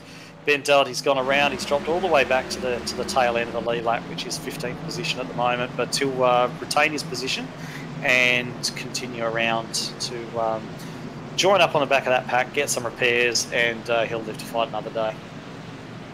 This is going to be an awesome battle on pit road here. Danson leaves it pretty late. I don't know who he was trying to fake out, but he faked out nobody. They're all come down pit road too. But this is going to be a great pit stop battle here. See if Jason Martin can nail one and get out with the lead. Yeah, let's see what he does. We saw that mistake earlier from Jason. We wouldn't expect him to mess up 2 in one race. So I'd expect him to hit his marks quite well this time. They're just rolling down pit road now. And as we can see, Danson leading them in, and Martin will take his spot as he was the pole sitter right there at the end of the pit lane. And I think Danson, I'm not 100% sure because he's just in the corner of my vision, but I think Danson perhaps overshot. I think he undershot. He's sort of at the very end of his pit lane. He gets off now. No, he's got away well. Yeah, it must have just been an illusion. Because he certainly didn't lose any time there. Skurlock's lost a bunch of positions there. He didn't get a good stop. But Danson, it looked as though he may have had an issue, but certainly not because he's out and he's retained his lead. Yeah, he got out quite a ways in front of Jason Martin, actually. Okay, so we're just going to let them roll around and come across the start-finish line again, just so all the scoring resets and we get a bit of an idea of where everyone is, because there has been a bit of a position shake-up. Skurlock has certainly lost positions in amongst all that, but I think he may have been the only one. I think everybody else has kept just about where they were, but we're just going to let them actually just cross the start-finish line so we get a bit of an idea of exactly where everyone's at, and then we'll tell you. So they're just coming across the line right now. And, all right, so we've got Danson, Martin, Stephen Williams. Stephen Williams has got back up there. Maybe he only took 2 tyres or something there, but he's come up a hell of a way.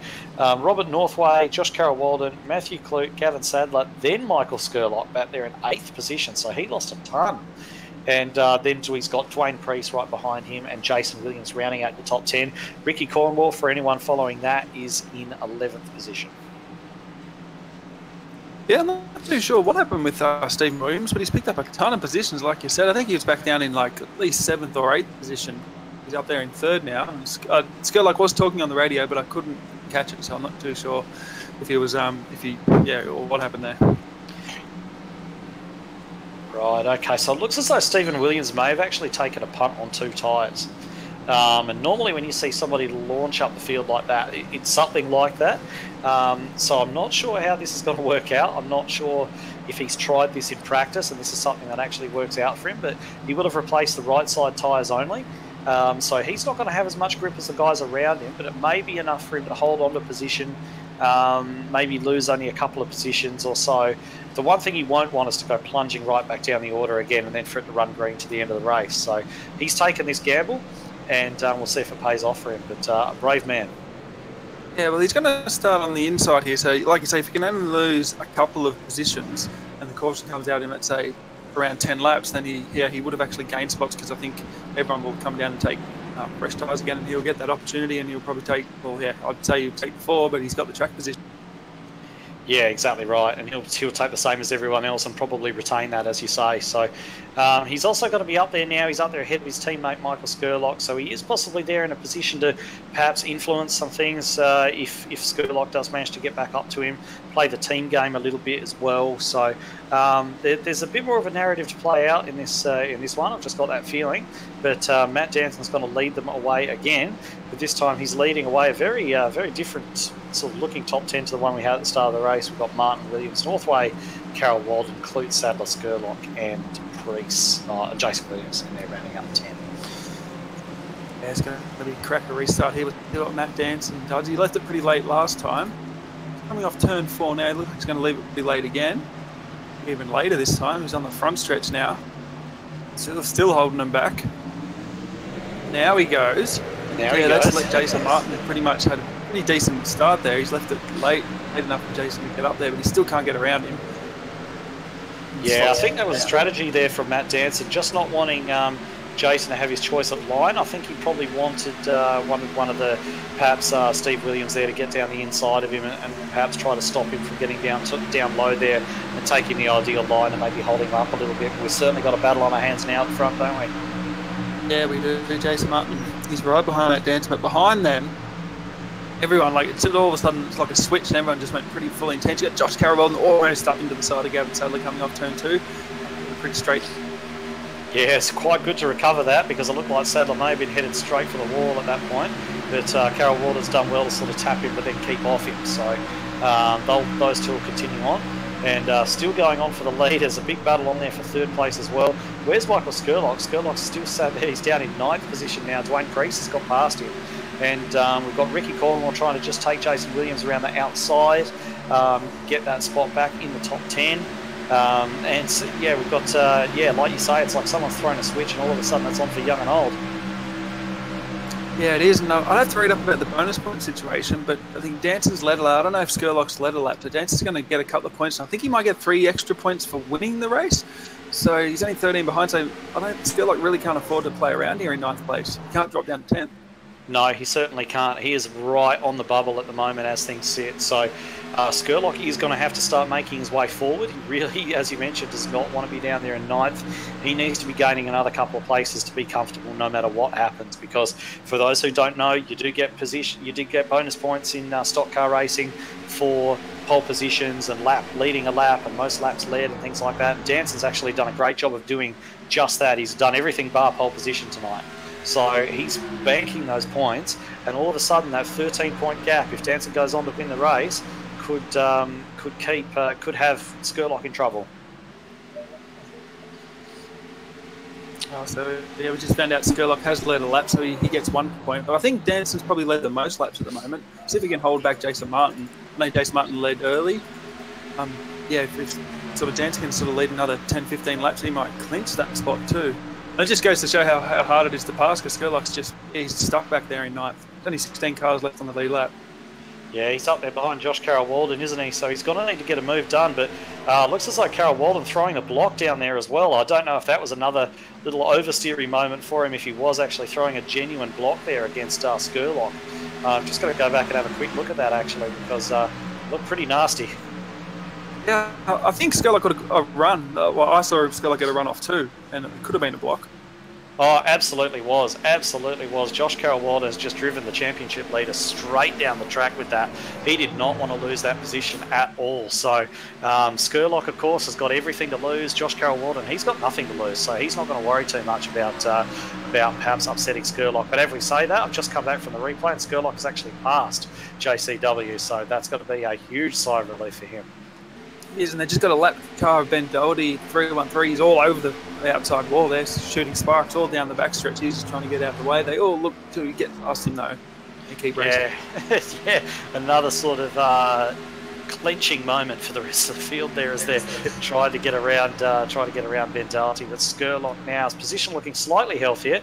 He's up there in 8th position. Matt Danson continues to lead. He's got 0.3 of a second over Jason Martin, who's just fallen off him a little bit. And then we've got Stephen Williams holding on to that third place, and Northway coming under attack from Clute and his teammate Gavin Sadler. Priest looks like he wants a piece of it as well. And then we've got Skurlock in there, who's going to be looking to gain a couple of positions as well. But obviously try and keep his nose as clean as humanly possible. Yeah, and Stephen Williams in the 98, his strategy's worked out really well if the caution flag would fly now, because he's maintained that third position on those two tyres. He's sort of fallen back from those top two on the fresh tyres. Nick It's just about to run up to the back of him. But he needs caution now to make that strategy work, but he's done very well with it. Yeah, well, I mean, even if you could still count that strategy as something that worked, so long as he doesn't fall back to where he was. And so he's really making that work. I think even if the caution doesn't fly again, he's not going to fall back to where he was. But yeah, looking back at Michael Skurlock at the moment there, he's in 8th position, as we mentioned, in an absolute frantic battle there between himself, Northway Priest, Josh Carroll-Walden had a piece of it for a moment.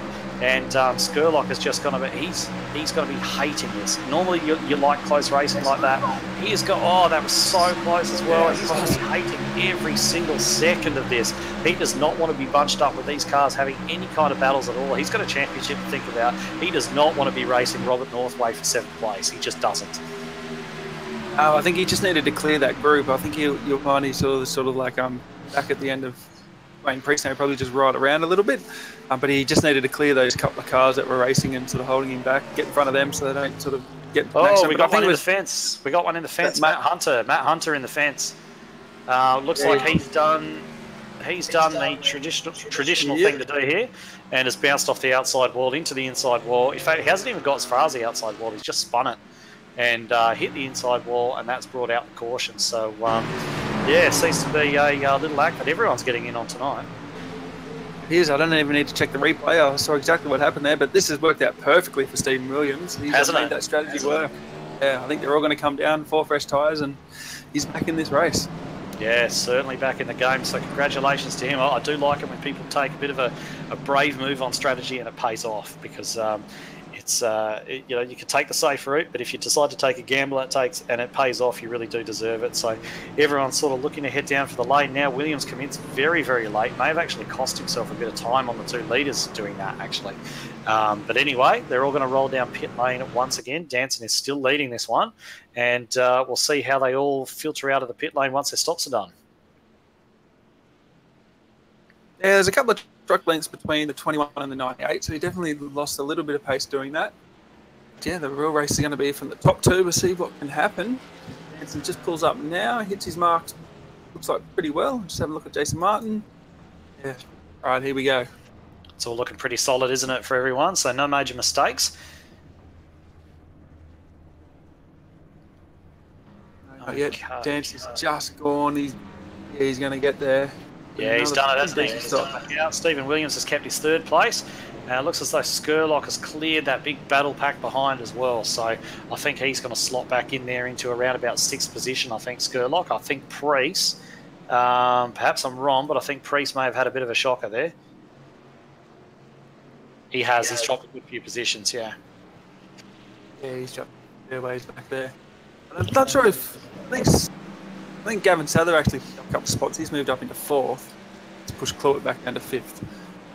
Yeah, he's done well, hasn't he, to recover from where he was. I thought it was all over for him. He was having such a good battle up the front with Danson, then he had that issue and he fell to the back of the field, but he's all the way back up there again. So that's quite a remarkable recovery from Sadler, actually. And here's something I've noticed. Have a look at the cloud cover at the moment. Oh, yeah. Here it is. I've seen it. Yeah, I was just about to comment on that very thing, actually, of potentially it's even the sun going down. It's now just about to go 6:30 local time, and I'm not sure if that's actually cloud that's rolled in or whether it's actually the sun actually disappearing. I imagine that we have floodlights around the Dover circuit, but perhaps not. No, they don't at this stage. I think it's been real life talk. They've asked for it, or they've been speaking about it. Have lights around Dover. I think it would be actually pretty cool. But yeah, they don't. But it's getting very dark. Well, it has gotten very dark out there. Well, hopefully they get this wrapped up before it gets pitch black, because that won't be ideal if they're racing around and they can't actually see where they're going. So we've only actually got 30 laps to go. So if they can knock this off in one green flag run, hopefully that won't become too much of an issue. But definitely looking very, very dark out here right now. It's completely changed. So it just seemed to change over a lap. I'm not sure if Dave Douglas there fakes going to the pits to see out front there. But yeah, I'm not sure if I just didn't notice it or it just came in a couple of laps. But it just suddenly got dark. Yeah, I think the sun's actually just dipped down behind the grandstand is what's happened. It's just thrown the entire track in shadow. So the track temperature is going to change very much. It was 33 degrees when we started this race. It's 22 now. But having said that, the sun's just poked through again, so it may have actually just gone behind a cloud. So you just see that there's a little bit more light out there than there was before, which is good news for visibility. It'll change up the track conditions a little bit as well. The drivers are going to be finding a lot more grip out there than they found at the beginning of the race. The trucks are going to be a little bit tighter than they were. But anyway, it's something that's going to be the same for everyone. And we've got 30 to go, and Matt Danson is going to lead the way. 28 to go, actually, sorry. Yeah, well, that was my first experience with the new dynamic weather. That was actually pretty cool. I'm excited about it's fantastic. It's great, isn't it? Yeah, it is. All right, well done iRacing on that. Absolutely fantastic new feature, and really changes the dynamic of the races that we're able to have and see on here. So anyway, we're going to see what Matt Danson does as far as the restart goes. We saw him hold them very, very long last time.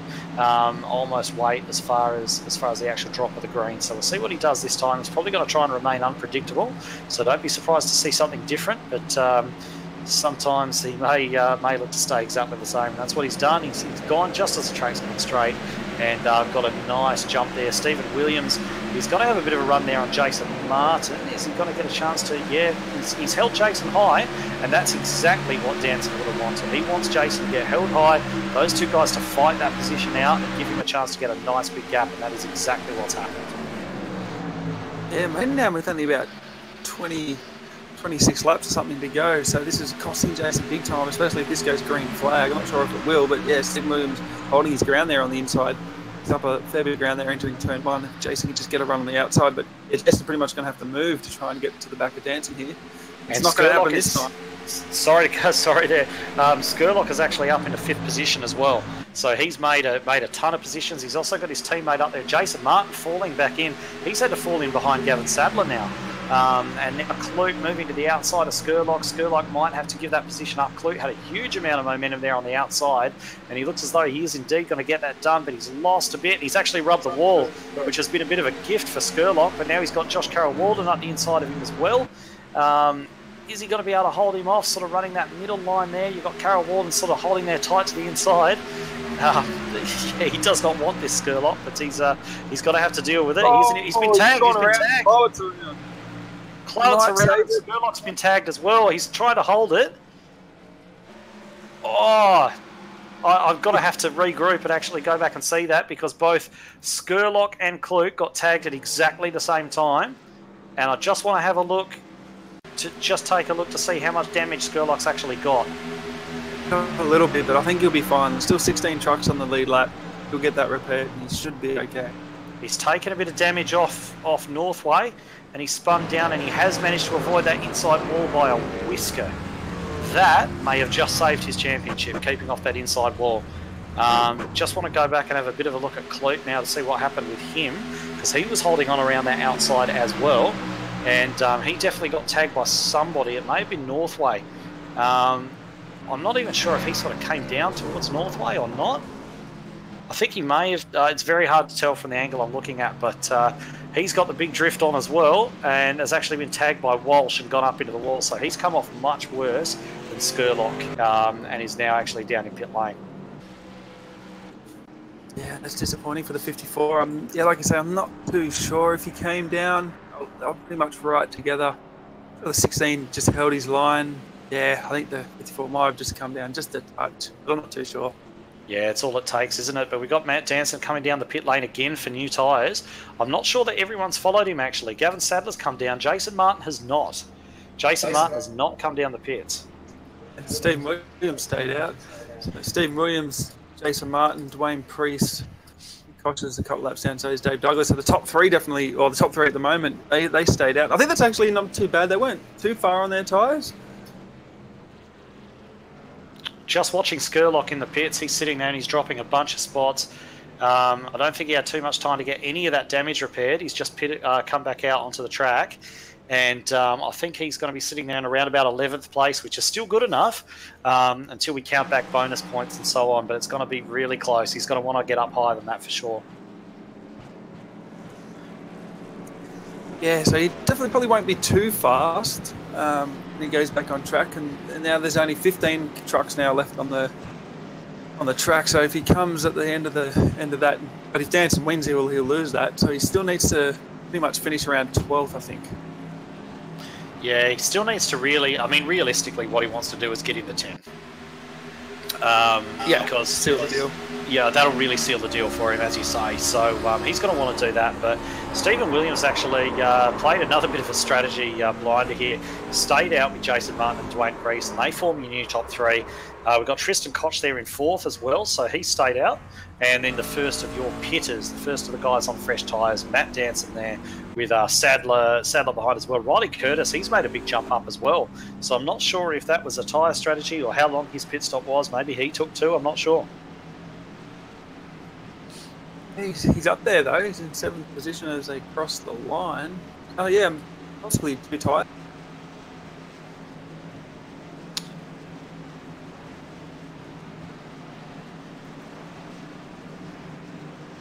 All right, so just having a look now at the condition of Michael Skurlock's truck. We did see him get turned around earlier on, and he's also had a little bit of biff and barge with a couple of other guys as well.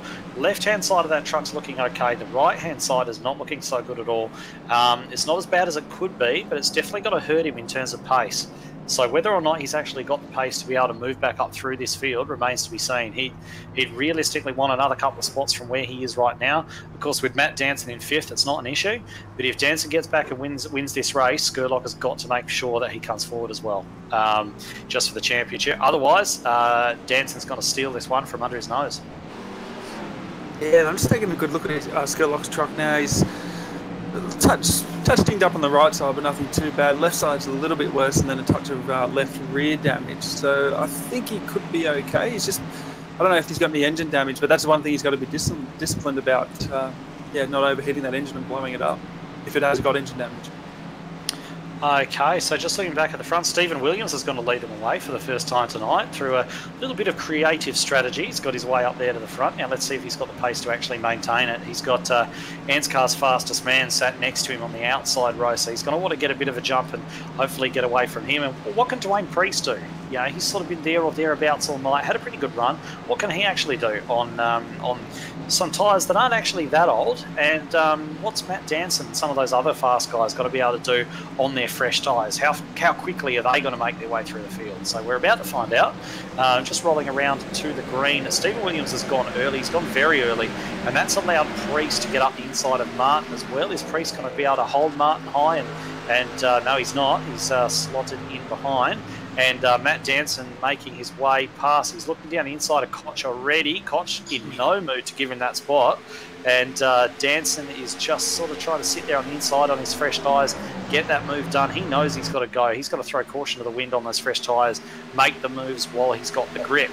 And Sadler's just put a crazy move down the inside there of who was that he actually got down? It was Koch, wasn't it? Koch and Jason Williams. Yeah, it was. It was almost 3 wide there for a second, but he's also got in front of Jason Williams, so he's picked up a couple of spots. It's a good run. He's done well there, hasn't he? Cigarette paper in it, absolutely, but he's got it done. And Koch continuing to fall back through the field. And Skurlock watch, he's still sat there, I believe, in 11th. Has he jumped a spot? No, he's still sitting there in P11 at the moment, so he needs to get on with it. Yeah, that's not too bad because Danson's still mired back in 4th at the moment. He doesn't seem to be gaining ground. Looks like Jason Martin sort of starting to put some pressure on Stephen Williams. Yeah, as you'd expect, Martin's been pretty fast all night, hasn't he? He seemed to be able to overtake people at will. So it looks as though, yeah, Williams just seems to be covering off the corner entry a little bit, running quite low into the turns. That might hurt him coming off. So we've seen tonight that most of the moves that Jason Martin has made has been coming off the turn. But while all that's going on, Matt Danson has got right up behind the 3rd place truck of Dwayne Priest, the bright green 777 that you can see there. And Danson on those fresh tyres, I think, is going to look to launch down the inside of Priest ASAP and actually get back up there into the top 3. Yeah, Martin gets very close to the back end of Stephen Williams there. So they come into turn 3, still very close, still can't get that job done. Priest has actually gained a little bit of momentum. But it's going to be pretty fun if Danson can get past Priest. Jason Martin has a look on the inside, can't do it. Yeah, these guys have all stacked up now. All right, so it looks as though Skurlock remains in 11th position as well. He has not got the pace that he had earlier in this race. That damage is definitely hurting him. He hasn't been able to make a position since the restart, and a lot of the trucks that are in front of him, he had a good pace advantage over at the beginning. So he's going to be getting a little bit nervous seeing Danson up there in 3rd place. Danson, he's just fighting for all that he's worth. He's just, as we mentioned before, he's got to throw caution to the wind and try and get this one done. He's got nothing to lose, so he can afford to go after it. Looks like he's going to have a look at Jason Martin now. He has. He's chucked one down the inside. And Jason Martin, of course, stayed out on those older tyres. Matt Danson on the fresh ones, and Danson coming straight through. And look, now he's having a go at Williams in the same breath. Martin trying to hold out around the outside, carry that momentum, but Danson's almost found his way a little bit blocked off by Stephen Williams there. And Danson's now lost that position again to Jason Martin, so he's gone from nearly taking the lead to dropping back there to 3rd, and now it's Martin looking to take the lead again. Danson sticking his nose back up the inside. This is great stuff here at the front. Yeah, I mean, I think there's only 13 laps to go, or 12 laps to go even. I think if Danson can get back into the lead and Skurlock stays 11th, I'm pretty sure Danson could win it. Yeah, he certainly could. I mean, he's led the most laps tonight. He's shown every sign of having the pace to actually get the victory here. He's just got to be able to clear the guys in front of him. It looks like he's done Martin. He's finally got up and actually sealed that deal ahead of Jason Martin, and now he's got Stephen Williams just sitting between him and that victory. And Michael Skurlock is 11th and shows no signs whatsoever of being able to overtake anyone. He has fallen off by about 3 seconds off the back of Ricky Cornwall, so he's got no chance of moving forward as things sit at the moment. But they've both led laps. Danson will gain an extra point because he's led the most laps. He's all in the back of Stephen Williams now. He goes up top side. They almost collide. I don't know if he's going to get a good run. I don't think he can going onto the back stretch. He might get one off turn 2 onto the inside.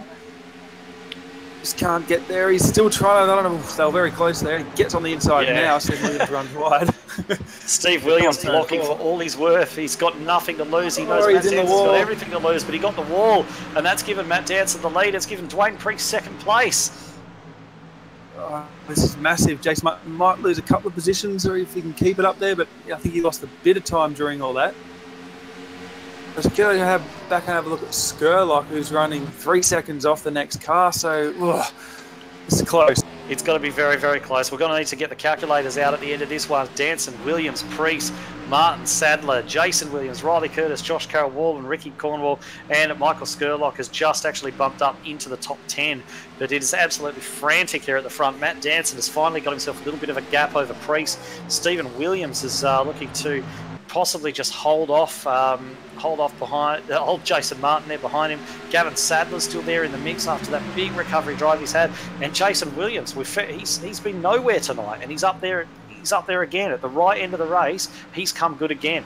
So it's been some incredible recoveries there by so many drivers who you would have discounted. I would have said Sadler was done. I would have said he was over. And there he is now up again in the top 5 and pressuring Jason Martin for this. So it's been such an up and down race and completely worthy of being a championship decider for certain. Yeah, I'm just checking the Dan Lisa, which is the scoring that we use for the standings, and I don't think they get the extra 3 points for winning the race. So I don't know if Skurlock's 1 point up here at the moment. I'll pretty much have to do this straight after the race to see who's won, but it's very close at the moment. Yeah, certainly is incredibly close in the points. So we've got to actually, sorry we can't sort of give you a bit more accurate live update. Stephen Williams has actually made a bit of a mistake and dropped back behind Riley Curtis there. So he's fallen back. But yeah, sorry we can't sort of give you a live update of where everything's at. But it really is a point here or there. He's going to make back to 10. Oh, and they've just had a wreck, Stephen Williams, is it? Yeah, Stephen Williams. What happened there? They stayed green. They stay green. I just heard Williams' radio. He just said, "What the hell happened there?" So he's not even. Josh Carroll-Walden's just looks like he's come straight down there. And look, I don't want to cast aspersions, but in fact, I'm not going to say anything. But that looked odd. Let's just say that. Yeah, Williams pretty much out of this now. He's going to fall back to 11th, I think, if Ben Doherty goes around. But that will move Skurlock up into 9th and in a safe position at the moment for this championship. big battle on, and there's only a couple of laps to go. Yeah, so that looked really strange between Williams and Josh Carroll-Walden. That looked really, really weird. The Josh Carroll-Walden turned left far too early for it to be a normal line, so I'm not really 100% sure what's taken place. But anyway, Matt Danson leads from Dwayne Priest, who started 13th, made the right call getting those fresh tyres, and now runs up ahead of Jason Martin, who's starting to pressure him. And Gavin Sadler's in there as well. Jason Williams there, and that's pretty much the leading pack. So that's who we're going to have to watch to come to the end of this race. We're nearly at the end of it now, so I think that Matt Danson's probably got this one sewn up. Who's going to come second? It's anyone's guess at the moment. Where's Skurlock going to be able to get to? So that's going to be the result on which this championship hinges. Yeah, Skurlock's up into 8th at the moment, so he's fine. We'll see if Jason Martin can now get on the back of Dwayne Priest. He's looking on the inside going into turn 3. I don't think he's going to get that done. So Matt Danson's going to end up winning this one, I think. Yeah. Followed by Dwayne Priest, Jason Martin. He has done indeed. So Matt Danson wins the last race of the season. I don't think that's going to be enough for him to take the championship, but he certainly put up a fantastic fight and couldn't have done any more. He couldn't have done any more apart from perhaps take pole position than lead most laps and win the race. So he's done everything that he could possibly do. But I think that P8 for Skurlock is going to be enough to actually get him the championship. But I'll let you go away and crunch some numbers, Daniel, and then you can come back to us with that particular result. Cool, will do. All right, so Matt Danson just there on the start-finish straight at the moment, just pulling the winner's burnouts as he is entitled to do after a fantastic drive, fantastic fight through from him, great strategy calls. We thought he missed up a pit stop earlier on, but he didn't. He'd got that one spot on. So he's done a fantastic job to actually come through and win that one. And Dwayne Priest, excellent result for him. Second place, great strategy call as well, taking those 4 tyres, pitting at the end, which got him through there as well in second, ahead of Jason Martin in third. Gavin Sadler, solid result for him to finish out the season in fourth. Jason Williams fifth. Riley Curtis in sixth. Josh Carroll-Walden in seventh. Michael Skurlock eighth, what we believe is going to be the championship winning position for him. But we'll take a rain check on that until Daniel's done the calculations. Then we've got Tristan Koch and Matt Hunter rounding out the 10, and that also rounds up the only 10 trucks that finished on the lead lap. And then going back from there, we had Stephen Williams after that strange incident there at the end with Josh Carroll-Walden. Then Ricky Cornwall, he finishes 12th. Ben Doherty, Robert Northway, Aaron Wilton back there in 15th position, 11 laps down. And he was basically the first placed retirement. Dave Douglas, Nicholas Walsh, I think he may have been running at the end actually, Walsh, but he was a long way off the pace, 24 laps down. Then Matthew Clute, Kevin Bomford, Brian Richmond, Todd Maxfield, Otis Cordwell, James Robbie, Michael Latter, Kai Sloggett, Aaron Dillon, Gareth Anderson, Bradley Cheney, Jason Anderson, and then we're going back into Scott Butler, Stratford, Taylor and Kerr that did not start the race. So just before we get anyone up here for an interview, I might just wait just to see what these championship results have been. Daniel, have you got an answer for us yet? I do, and Michael Skurlock has won the championship by 5 points over Matt Danson. Okay, so it was as close as that in the end, 5 points. So Michael Skurlock goes back to back. He's got that championship done. Matt Danson put up one hell of a fight, but in the end, a couple of unlucky incidents for him throughout the season really paid to his chances. Fine second in the championship. I think that means Jason Williams is going to be fairly well locked in there to third as well.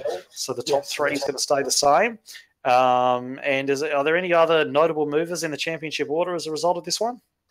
No, I went down to 7th place. Ben Doherty and Aaron Wilton both picked up spots. They tied equal 7th. And then Tristan Koch moved up into 9th place. Jackson Calais dropped down to 10th. He wasn't here tonight. That's about it for the top 10. Righto. Okay, so we've got a number of drivers down there in the green room at the moment, and what we might do is bring up Mr. Skurlock, our new champion. Well, our defending champion and our champion for this season as well. So we'll bring him up, have a little bit of a chat with him, and then we'll probably grab our race winner and runner-up in the championship, Matt Danson, as well, just to tie this one off. So I'll bring Skurlock up first. If he saw it. Mr. Skurlock, champion for the second season running. How does that feel? Oh, it feels good this time around. It feels a lot better than last season. So I really tried hard this season. Ups and downs, consistency. I think is one thing that I had, and made it to every race. Well, it looked like at some points in the race, it looked like it was going so well, and then at other points in the race, it looked absolutely frantic. Can you talk us through it? Yeah. Oh mate, it was frantic. I can't even remember what happened now. To be like, I was pretty happy just to be up there with the main two, Jason and Matt. If I can keep in the vicinity of those guys, I'm happy. It means that I'm progressing a little bit. But so I was comfortable there in second. I thought I was just going to be cruising around second or third, just be happy to stay there, not get into any trouble. And then I came into the pits and I was figuring out whether I needed to refuel or not.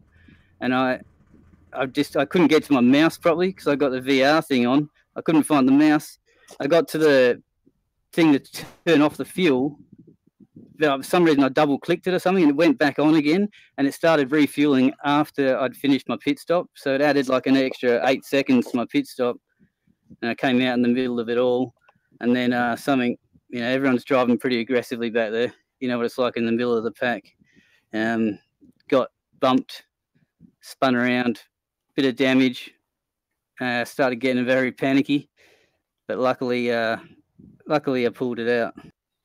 Yeah, that was the next thing I was going to ask you about, actually, is that little bit of contact that sent you around, because it looked for a second like you're kind of in this big group of cars who are all fighting very hard. Of course, those guys, you've got in the back of your head that you've got everything to lose, and they've got nothing to lose. It's the end of the season. They just want to have a good result, fight for every spot. And then, of course, you got that touch from behind that sent you round, and we were sort of watching very, very closely to see if you actually got into the inside wall, and you just missed it. You just managed to pull up.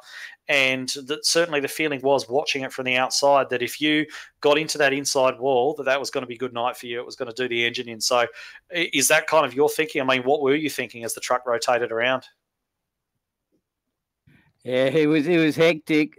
There was a few laps there where people were just swerving back and forth, diving on the insides, going crazy. And, I don't know, a few people out there just taking and not giving much, you know what I mean? And, when I went around, I thought, no, that's it. And I was just waiting for the big impact of someone hitting me, like, flat out on the main part of the track. Luckily, I don't think that happened. Someone slightly grazed the rear end. But, as I was spinning, I was seeing that wall coming up close, and, managed to just stop before I hit it. And I knew, like, I thought the car was toast anyway, to be honest, but I only had 40 seconds of damage. So I just gambled and went out without fixing any of it. And the car was still pretty good. And one of the things that I noticed, that like after you came out of the pit lane, not having really taken any repairs, was the fact that it did seem to hamper your pace a little bit as well. Was that something where you were just trying to stay out the way of the other drivers, not really get involved, or was that actually all the pace that you had at that point? Because I think Cornwall was the next truck ahead of you, and he pulled out 3 seconds. Yeah, no, I was trying. I was giving it all she had. I don't know, it was just enough to slow me down. Just that bit where, through the corners and that, you could still go fast. But, I mean, just by the end of the straights, it was just dying out. Okay, well, that pretty much sums up the season, I suppose. Champion again, fantastic job. Is there anybody else that you'd like to give a quick shout out to before we let you go and celebrate? Yeah, obviously the Illusion guys for helping us out. I reckon I've improved a lot since I've joined this team. Just having everyone around me, having a good time playing together makes a big difference. And just all the competitors. I feel bad for Matt in a way, like he's doing everything he needed to do. like I know that I'm not as quick as some of these guys up front, and you know, I mean, I'm just happy the last couple of rounds I was able to sort of stay in the vicinity of those guys, just to show that I've been getting a bit better and not just getting slaughtered by them every week. But yeah, things didn't go his way all season. We've all had a bit of ups and downs, but yeah, other than that, thanks to all the other guys for racing well, putting on you know, and you guys for putting on a good show all the time. Thank you very much. All right, fantastic. Well, that is your series champion, Michael Skurlock, there from Illusion Motorsports. He's going to be very happy, as will that entire team be, for very good reason. So, what we might do, it appears that Daniel may have had a couple of little technical issues and has just jumped out for a second. So, what we may do while we wait for him to come back is we'll bring in your race winner and runner-up in the championship, Matt Danson, and see what he's got to say. Matt Danson, Edward Foster in the Performance East streaming commentary box. Fine win tonight, but unfortunately not. Other results didn't go your way to allow you to clinch the championship, but a well-deserved win nonetheless. Yeah, thanks. I was a bit worried you weren't going to get the star of the show on to talk. Well, I like to kind of bring in a bit of a prelude and just warm up the crowd for your entrance more than anything else, which is why you've come in second. That's right. I'll cop that. How many points was it in the end? 5 points. That's right. It was a well-deserved win for Michael. He drove really well, really consistent. Yeah, it was. So on that last pit stop there, where you came down the pit road, were you surprised to see some of the other drivers stay out and sort of chance running to the end on those older tyres? Not really. I figured Jason would probably do whatever I didn't do, and if I was going to be, go on the alternate, I wanted to be on fresh tyres and not the old tyres. I was a little bit surprised some people who pitted didn't try and take two and do some crazy things like that. But yeah, I was pretty confident because most of the race I'd been really just taking it easy and trying not to overuse stuff. So I knew I had a fair bit in my pocket. But yeah. All right. So I mean, anyway, it was a fine victory in the end. But I guess with the bigger picture in there tonight, probably not the result you would have wanted. You really needed Skurlock to run into a little bit more trouble. It nearly fell for you as well. I mean, Skurlock got turned around at the end after getting a bit of a bad pit stop as well, and it so nearly came to the point that it all sort of fell into place for you. And I guess you really did all you could on the night. Were you sort of aware of what was going on with Skurlock, or were you just sort of focusing on what you were doing yourself? To be honest, yeah, my main focus was just to get the win, and then let the cards fall where they may. I was a little bit aware that he had some dramas, but yeah, I wasn't paying any attention to where he was running or what was going to happen because I didn't really know how many points I needed or where he needed to finish. But yeah, we were frantically calculating up here in the com box as well. I can tell you, trying to work out exactly how the bonus points and so on were going to fall into play. But in the end, great win tonight. You've had a good few wins throughout the season, and really just undone, I suppose, through getting involved in a couple of incidents that weren't necessarily your own doing anyway. So, well done on the second place. Congratulations. And I suppose, is there anyone you'd like to give a shout out to while you're here? I'll give a shout out to Michael for the win. Like I said, well deserved. He did a great job. Shout out to you guys for putting on an awesome league. It's only getting bigger and better, and obviously with the broadcast and everything, it's pretty good. I'm hoping you caught my really delicious pass for the lead there at the end. But yeah, I guess I kind of got caught out by my own. Trying to be a bit too clever throughout the season, starting at the back, just focusing on the race rather than qualifying. I think next time out, I'll make sure I qualify up front to avoid, any dramas. Yeah, no problems at all. And I can tell you we definitely did catch that pass as well, so you'll be able to watch it back to your heart's content. I can't wait. All right, so thanks very much. That is your race winner tonight and second place in the championship, well deserved too, Matt Danson. So we'll just let him go back and celebrate in the green room with the remainder of the drivers. And Daniel hasn't rejoined us yet, so I'm just having a look down there to see who else is down there. And we've actually got Riley Curtis down there, who actually finished in 6th position. So we might actually bring him up and have a quick chat to him, and then we'll wrap this up for the season. Riley Curtis, Edward Foster here in the Performance E streaming commentary box. P6 tonight. Looks like you sort of survived a bit of an early scare with one of the other trucks having a wreck pretty much into the side of you, and managed to bring it home in a very solid top 6 position. Talk us through it. Yeah, my car was pretty trash from the, I think it was the very first caution. One of the lads' cars got into the wall and shot back up, which I had to avoid him by hitting the wall. And from then on, I damaged the whole time, but it stuck at the end there, took 2 tyres and it worked. Yeah, we actually saw a few people taking 2 tyres tonight, which I guess sort of looking from the outside, we were surprised how many people tried it. We're surprised how well it worked. I mean, Stephen Williams used it to great effect, and obviously yourself and a couple of others doing that as well. So was that something that you tried in practice, or what was it that led you to believe that 2 tyres were going to be an option for you? I hadn't even considered it, and then coming to that last caution, we were talking between our team, and Dave actually said that he'd tried it in practice, and me and Jason both took the gamble, and it worked. All right. Well, it certainly did, and we saw, as we mentioned, a couple of guys actually do that throughout the night, which helped to lob them up the field. So I guess a really good strategy call. So congratulations on that. But looking back on your season now, sort of. You've competed across basically all the forms of ANZCAR racing, from the K&N through the trucks and the Thunder, and even a couple of races in the Cup as well. So I mean, summing up your season, how are you going to look back on it? How are you going to reflect on it?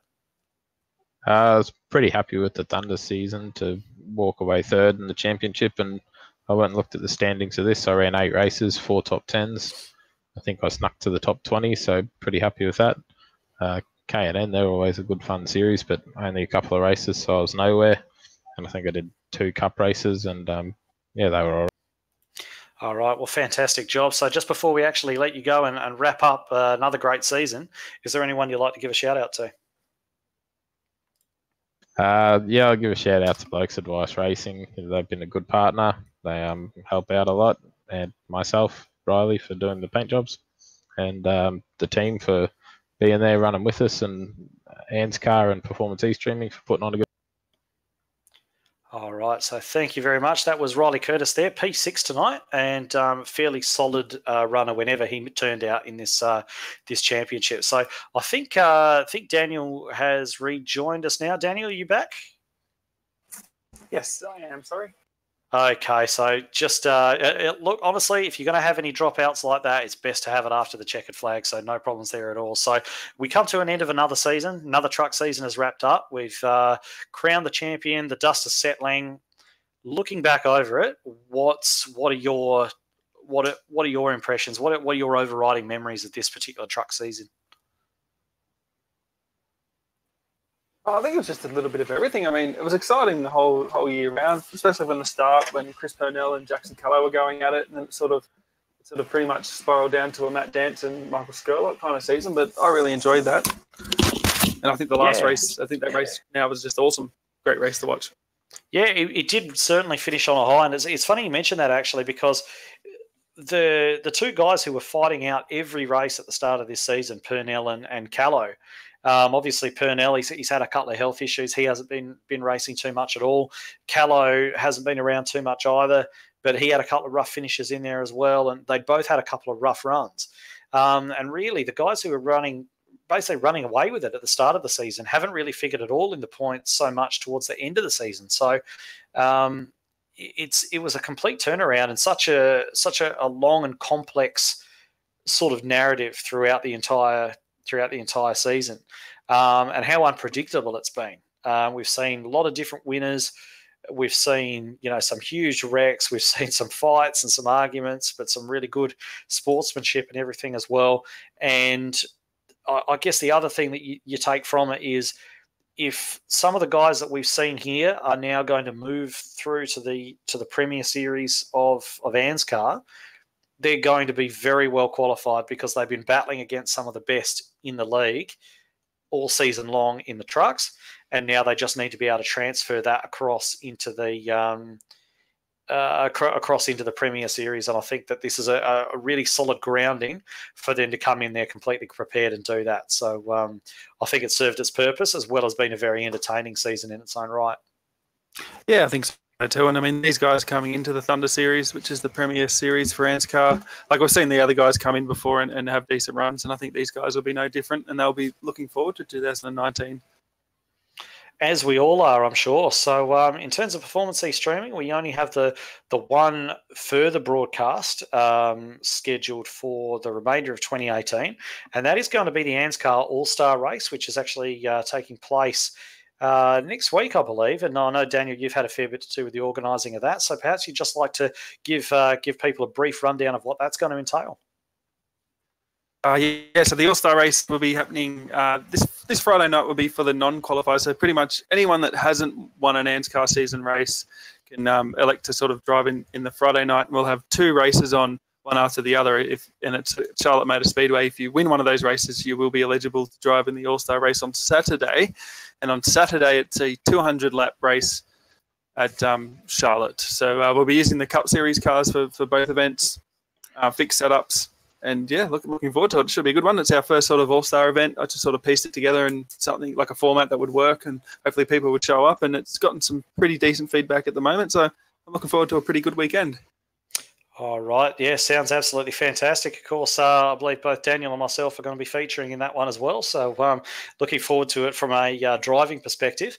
And we're also doing what we can to piece together a broadcast, so we're actually able to bring that race to you as well.